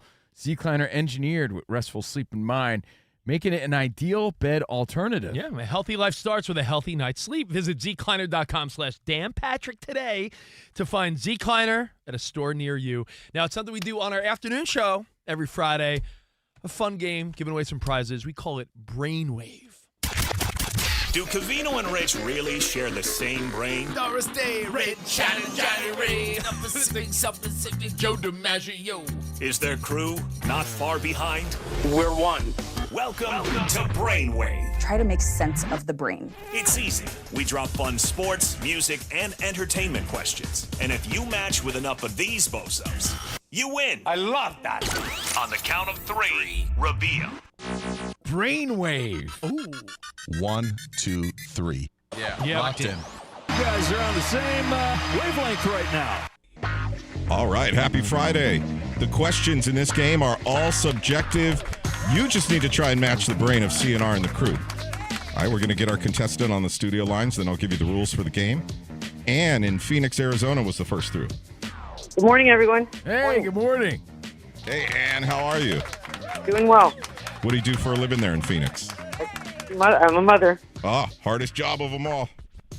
All right, so ready for the game here? Yes, sir. And by the way, sitting in the studio to play with us, so we have 6. Big Mike over there. Welcome, Mikey. What's up, everybody? Did you say being a mom's the hardest job? Yeah. Ooh, wow, you got It's something pretty to say hard. about that? No, I saw a comedian, Jeff Dye, he does a funny bit. I think it's him where it's like, it's a hard job, but like, no, it's Bill Burr. Bill Burr does this whole thing where he's like, you telling me like a military pilot or some welder, some guy hanging from a bridge or something? He's like, mom's hard, but let's relax. Like, I don't know, man. I would love to talk to Marianne. Your I mom. was going to say your mom had to deal with your ADD. Oh, don't tell my wife I said that. And Bursch is sitting in over here. Hey, Thank Bursch. you, Bursch. All right. Good morning. Jolly Bursch. So I Hey. have 5 rounds ready to go here. Our contestant needs to win 2 of them to be the champ and walk away with a CNR prize pack. All right, let's do it. I'm going to ask a question and then give 3 debatable answers to choose from. The 6 of us in studio are going to write down our answers on these dry erase boards for our YouTube channel. And then on the count of 3, the caller shouts out her answer. She's got to match with 4 out of the 6 to win the round, or no matter her answer, if all 6 of us happen to match, automatic round for her. All right, so All right, ready? Are we all on the same brainwave? Let's go. Let's go. Round 1. Get your dry erase boards ready. All right, let's start with the public relations category. Okay. And let's say all 3 of these jobs pay the same. Okay. Who would you rather be the PR director for right now? Mike Vrabel, Diana Rossini, or Guy Fieri? Who would you rather be the PR director for right now? I'm locked in, Danny All G. right. Locked. We're all writing our answers down. Meaning, like, which would be the least pain in the ass right Yeah. now, correct? Okay, cool. I'm good. Okay, everybody's locked in. Let's do And it. we need your Locked answer on the in. count of 3. 1, 2, 3. Guy Fieri. She says Fieri. Guy Fieri. All right, we start with Steve Covino. Easy breezy, beautiful. Guy Fieri, what do you do? You expect him to know, like, online influencers? Is Guy Fieri part of the manosphere? He's been getting a lot of beef, though. No, he's getting a lot of beef, but I think it's easy Guff. to get him out of this heat. You know what I mean? Like, he's Guy Fieri. He's above all this. Yeah. All right, Rich Davis. I mean, I got to agree with you 100%. Guy Fieri. And I'll tell you why. Because him bro-hugging the Tate brothers, when you're Guy Fieri, I've hung with this guy, not to name drop. Everyone wants a picture. Everyone wants to hug him and shake his hand. So he doesn't even know who he's probably saying hi to half the time. Big Mike. Everybody loves Guy. Guy. I mean, that's why I pick Guy, because everybody loves easy to spin it. Hey, what? I don't know who these guys Guy are. alone. Man, I saw so much online hate. I didn't think this would be a sweep. Bursch?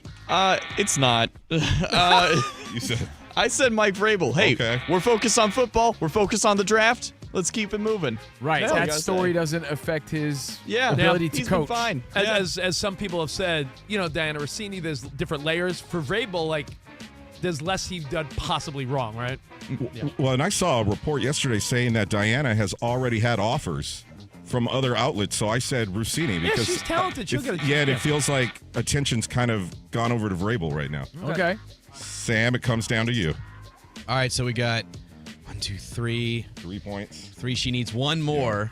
And if I say Guy Fieri, she gets the point. Well, guess what? I said Guy Fieri. Yeah, boom! He's just, listen, this will blow over for him. But this is pretty cut and dry. By the way, other that stuff, not so much. That lame buildup, if you didn't say Guy, I would have punched you. Well, it comes down to me. All Sorry, right. Guy. And frankly, we should probably punch Sam every once in a while anyway, just to keep him honest. Yeah, it wakes me up. Thank you. Ann is halfway to seeing our prize pack. We go to round 2. All right. Let's go to medical. What is the harder pain to handle? Oh. Rich Davis? No, I'm kidding. The harder pain to deal with, a bad toothache, a bad kidney stone, or a bad back problem? Bad toothache, bad kidney stone, or a bad back problem? All right, we're all writing our answers down.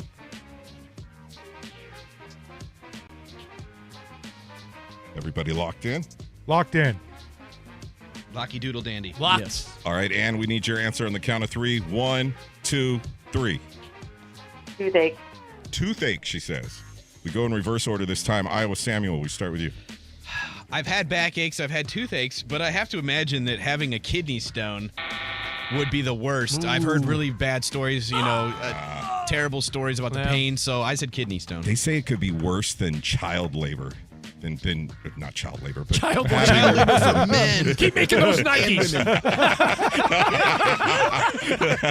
Then labor, Get back to your sewing machine. Giving birth to a actual child. I said kidney stones. I imagine child labor is horrible also. That is, from what I heard, Danny. Birch, thank you for my Nikes, though. Birch, what did you say? Yeah, same reasons here. I put kidney stone. That sounds terrifying. Okay, so we're 3-0, though, on kidney stone. Backdoor cover, So maybe? if we get them all on kidney stone, then she gets a point. All right, Big Mike. I went with the stone. Oh, look at that. After watching John Ramos get carted out of here with the kidney stone one night, and I had to take him to the ER. You know what? Oh, it was rough. He's my main example for, guys, something from life you can actually pull from. Oh, guys, Rich is going to ruin this. Listen, Yeah, I can only. I wish a kidney stone upon no one I know. I hear it's awful. Thank God, knock on wood. I've never had one.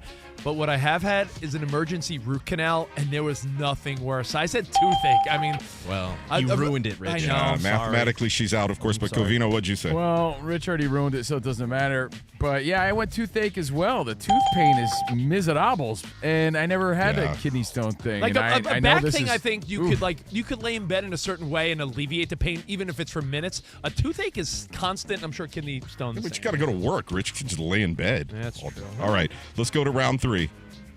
It's the live hot mic category. Okay.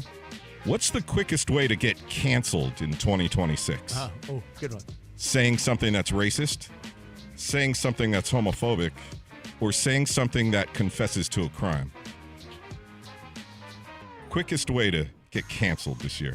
Saying something racist, saying something homophobic on a live mic, or saying something that confesses to a crime. Okay, gotcha. I'm in. All right, Locked in, loaded. Answers down. Locked. Everybody locked in. All right. Ann in Arizona, we need your answer on the count of 3. 1, 2, 3. Consenting to a crime. Was it crime, she says. All right, we start with Steve Covino. Oh, man, we're not on the same brainwave, man. I said racist. Racist. Yeah. Racist. I mean, because who wants that? Yeah. Rich Davis, what say you? Listen, I rationalized all 3 and said you could say something homophobic and somehow maybe hide behind these are my values or morals, even though it's wrong. Crime, get a good lawyer. You say something racist, you're done. Racist. Big Mike, what say you? Racist. Yeah, as far as crime goes, I mean, you can be convicted of multiple felonies and still be the president of the United States. Michael. Yeah. It's the third rail, my man. I'm going to go with racist. All right. 3 for 3 so far. In the wrong direction, though. Birch, what say you? I see where our caller is coming from because I think there are various crimes that would get you canceled for sure. There are also some that aren't. Racist definitely will, though I put racist. Hey, we might be Racist. Might be a backdoor cover. I also said that's got to be racist. Racist. Sam, it comes down to you. Wait. Sam, what was Covino? What was yours? Racist. We all said racist. Oh, man. I went with self-incriminating crime. Self-incriminating yourself. You blew it. All right. Hey, you blew one of these backdoor covers, too. It's not just me. All right, round 4. Let's go to the sports category. All right, sports. Oh, that's right, a sports show. Let's go. Which of these crazy stats is the most wild? Rory has won 2 Masters since the last Jets interception. Bobby Witt Jr. started the season by reaching base 30 times and was left stranded 29 times. Or LeBron James has played against over 35% of all players in NBA history. Oh, all right. 3 crazy stats. Right. Which one's the most wild? I'll repeat them. Yeah. One more time. Rory has won 2 Masters since the last Jets interception. Bobby Witt Jr. started the season by reaching base 30 times and was left stranded 29 times. Or LeBron has played against over 35% of all players in NBA history. Okay, we're all writing our answers down. This is a tough one. It is I a tough think one. it's between 2 of them for me. I'm locked in, though. Locked in. Everybody locked? Let's go. All right, Ann, your Locked. answer. 1, 2, 3. Rory. She says Rory. All right, Steve Covino, what say you? No, I go, don't I? Oh, we reverse order? Yeah, go Sorry, ahead, Go Sam. reverse it. Good, because I'm not on the same brainwave here. I said LeBron's 35%. It's a big, yeah. That's impressive. But I did match Sam. I also said LeBron. Bershey, Jelly Bursch. That LeBron stat is crazy, but the Jets hired a defensive coordinator as their head coach and couldn't get a single interception. I said Rory. Oh, there you go. All right, she gets a point. All right, Big Mike. Yeah, I'm with the Jets and Rory. Yeah. Wow. All right. Dude, Comes down to CNR. I'm going to let you down again. The fact that Bobby Witt Jr. has been standing on a base just there 30 times and 29 of them he was left stranded. Bobby Witt Jr. Yeah, maybe me and Rich are on the same brainwave or he's copying off of me. I agree with Rich. Like, sitting there, that's insane. 30 times you're stranded 29? That's miserable. Yeah. He got on base 29 times. Someone else didn't do their job. The baseball stat rung harder for me. That's crazy. All right, I do have. I'm sorry. I do have one side question. Okay. Yeah. Why do you have to count to 3 before you get the listener's response? Oh, because that's how the premise of this game began. Okay. When Dan Byer asked us all to answer something on the count of 3. It's like a dramatics. Yeah, Mike. it's a tradition, Mike. It's okay. It's like rock, paper, scissors. This is my first time playing. Okay. These Rock, are paper, answers I need to scissors. have. All right. One Rock, last one, paper, Danny, or what? Yeah, it comes down to the last round. All right. All right, Last Ann, we're chance. rooting for Here we you. go. We're going to finish by going to the relationship category. All right. You're single and dating. What would bother you more? A woman who slept with 50 different guys? Mm-hmm. A woman who says you'll have to wait until marriage? Oh. Or a woman who has previously slept with a good friend of yours? Which would bother you more? Okay. A woman who slept with 50 different guys? A woman who says you'll have to wait until marriage? Or a woman who's previously slept with a good friend of yours? All right, we're all going to write our answers down. It's a good friend, you said, right? A good friend of yours. All right, 50 different guys. All right. Yeah, I have to wait. Okay. All right. Locked in. Now we start with Steve Covino on this after we get Ann's answer in Arizona. Count to 3, Mike. Mike, you do it. 1, 2, 3. Yeah, not when I sleep with my friend. Nope. Friend. Say friend. All right. Steve Covino. This is a tough one. I was going between the 50 guys. 50 guys? Or a good friend. Not all at once, though. One friend is worse because I put myself in this situation. Like, imagine I found the love of my life. I marry her, and I find out Rich had relations with her. Hey. That'd be a nightmare that you could never live down. Good friend. Yeah. 50. Listen, women are, could own their sexuality. I'm not judging because I can't tell you what I've done in my life. What was the other one? You lost count, didn't you, Rich? Shut up, Sam. What were the other two, Danny? There's 50 different guys. Wait until marriage or previously slept with a good wait friend. until marriage. I feel like for the right woman, you would do anything, really. True. I think visualizing your best buddy going at it. Good friend. Good friend. Can't do it. 2 for Can't 2. do it. Yeah. Big Mike. I got to tell you, I honestly believe that you should not judge a woman based on her past sexual history of any kind. What a good guy you are. I'm Or a anybody little for that freaky matter. deaky. I need to find out what I'm getting into. I would TMI. not wait until marriage. No, I would not. What woman would want to wait with you anyway, Mike? That's what I'm talking about. All right. How could you wait? Comes down to Bursch and the rest of us. What'd you say, Bursch? Well, the 50 different guys or waiting till marriage, that has nothing to do with me. Those are your personal decisions. That's fine. My friend, though, that's where things are going to get weird. So I said friend. Yeah. Was it Office Space where he keeps picturing? Lumberg, yeah, the boss. That's what I thought of. So I said good friend. She's a winner. That's 4. Hey, and guess what? Winner. Sam, you don't matter. Sam also said it. Stop it! I do matter. Boom, right at the very end of the fourth quarter. And you win. Congratulations. Hey, and congrats. Hey, thank you guys. Thank you so much for filling in for DP. Thank you. Thank you. Thank you. We appreciate it. And thank you, DP, for letting us fill in. And we got more Covino and Rich in for DP next. We'll get into weekend hobnobbing, so hang tight right here on Fox Sports Radio. Now, there's a lot to celebrate this summer. Keep it classic with a Miller Lite. When you're toasting the birth of our nation, our soccer team scoring a big goal, or just a beautiful warm evening on the deck, it's Miller time in America. Yeah, the draft always feels like the start of summer for football fans. Fresh starts and a reason to get together. This year, the DP show, Dan Patrick and the Danettes, are going to be in Pittsburgh, and Miller Lite, the official partner, is going to be there next week with the guys. We'll be watching, debating who got it right, who got it wrong, with a Miller Lite in hand. Clean, crisp, easy to drink, especially when the night goes long. It's been the go-to for 50 years. A true American Pilsner since 1975. Miller time is always a good time. And All-American Summer starts with an All-American beer, Miller Lite. Go to MillerLite.com/Patrick to find delivery options near you, or you can pick up some Miller Lite pretty much wherever they sell beer. It's Miller time. Celebrate responsibly. Miller Brewing Company, Milwaukee, Wisconsin. 96 calories and 3.2 carbs per 12 ounces.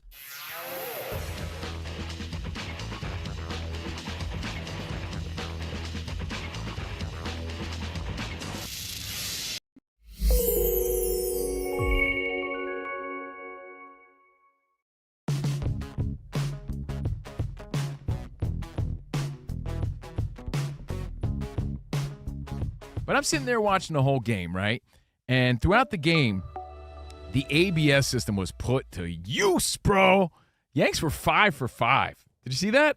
Like, it was put to use. And it was like a grain of rice, as they say.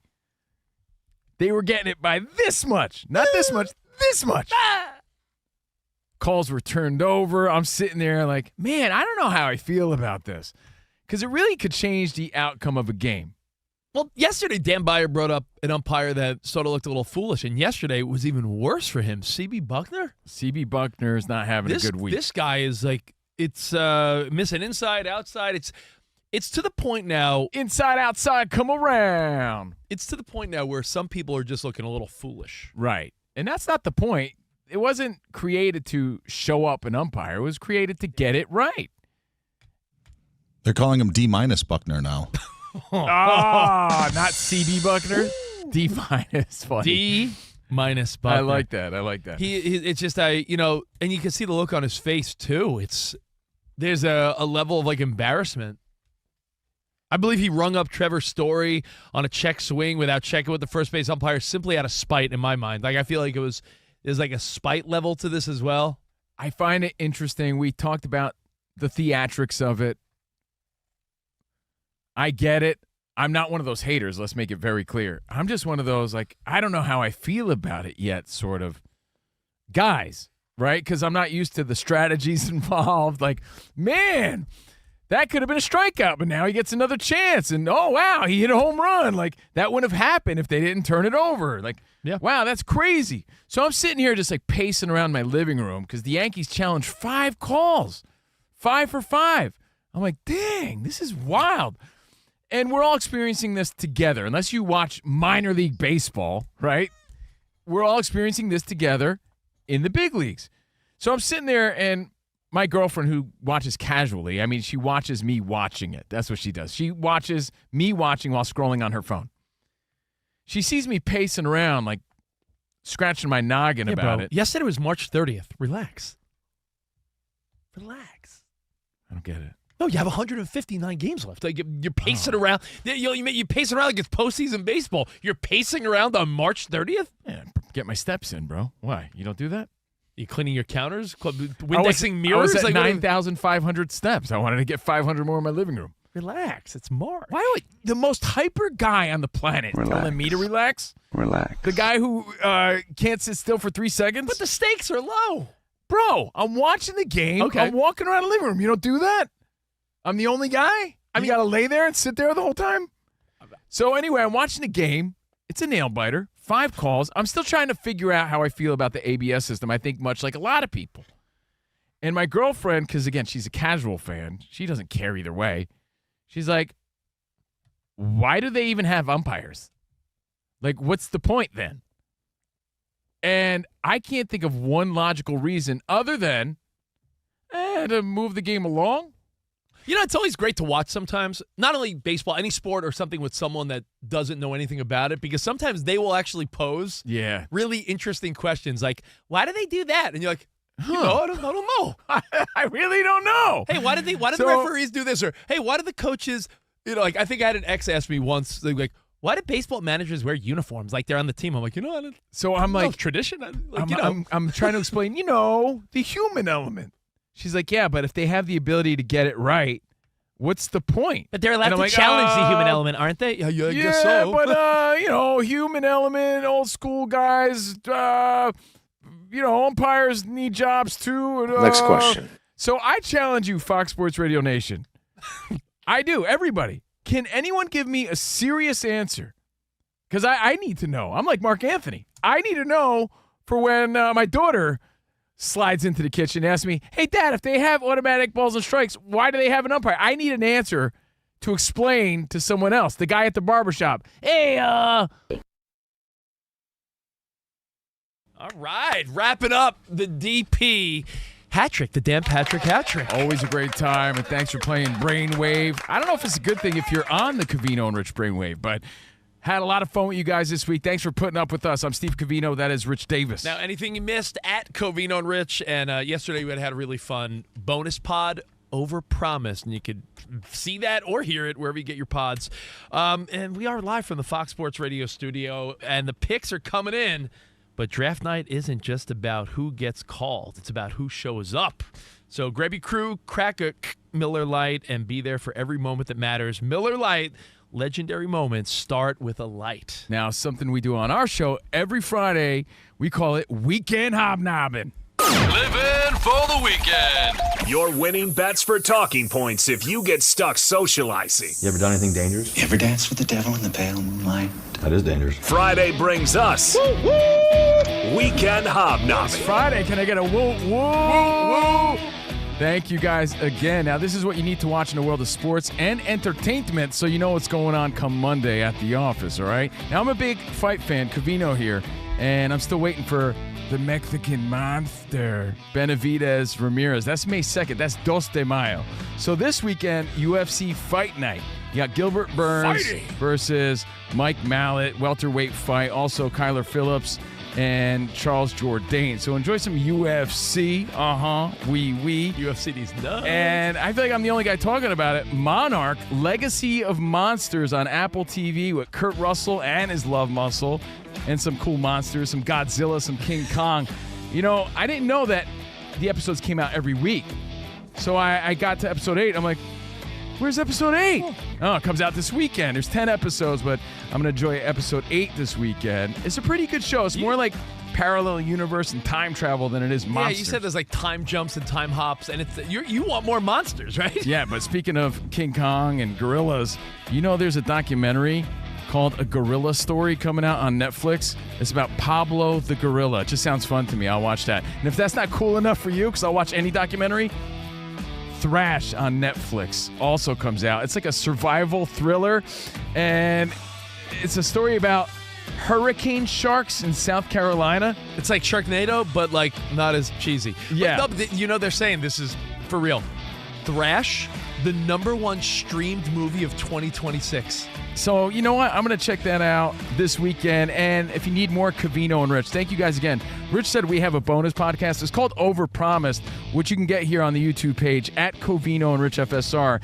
It's the stuff we ran out of time for. Episode 136, we talk about weak logo controversies and OnlyFans. Overpromised. Watch the show, be part of it with us right here on YouTube. All right, now on Netflix, if you guys liked Traitors or any type of cheesy reality show that has to do with backstabbing, my wife and I watched season 1, and I'm pumped that there's a season 2. $1 Million Secret.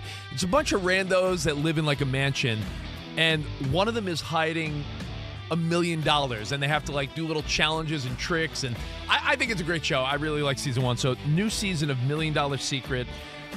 American Godfathers. Remember yesterday we were talking about how Covino doesn't like rom-coms. He loves mafia gangster movies. Well, this is called American Godfathers, The 5 Families. It's a documentary on Netflix about the 5 gang families in New York. I don't need to watch it. I lived it. Let's listen to this guy. I'm not a big fan, but Trevor Noah's got a new stand-up special. Temptation Island is starting to heat up, pun intended, because all these people go in there with good intentions, like, I'm just testing my relationship, and everyone starts sleeping with each other. So, new Temptation Island. And on Apple TV, besides your Monarch, Outcome. It's a dark comedy with Keanu Reeves and Cameron Diaz about, like, blackmail and bribery. So, check that out. Nice. Danny G, what do you got, my friend? Ready for some NBA action?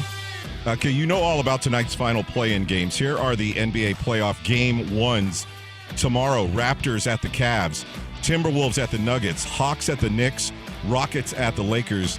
And then Sunday, 76ers at the Celtics, either the Suns or Warriors at the Thunder, either Orlando or Charlotte at the Pistons, and then the Trailblazers at the Spurs. Oh, just hearing Knicks and Lakers and knowing where they are, that's just tough to hear, man. Can't wait. And then, Cove, I know you said you didn't have time to check this out the last couple of days, but there's a new untold Jailblazers. Yeah, what's this about Jailblazers? It's focusing in on the Rip City Portland Trailblazers. By the way, your buddy Colin Cowherd's a big part of this. That's what I heard. Yeah, so it's a must-watch. It's so good. And Rasheed Wallace turns out to be really likable in this documentary. It focuses in on not just the troubles on the court and off the court, but on Bonzi Wells and local boy Damon Stoudemire. He went back to be the local hero, and he had lots of problems there.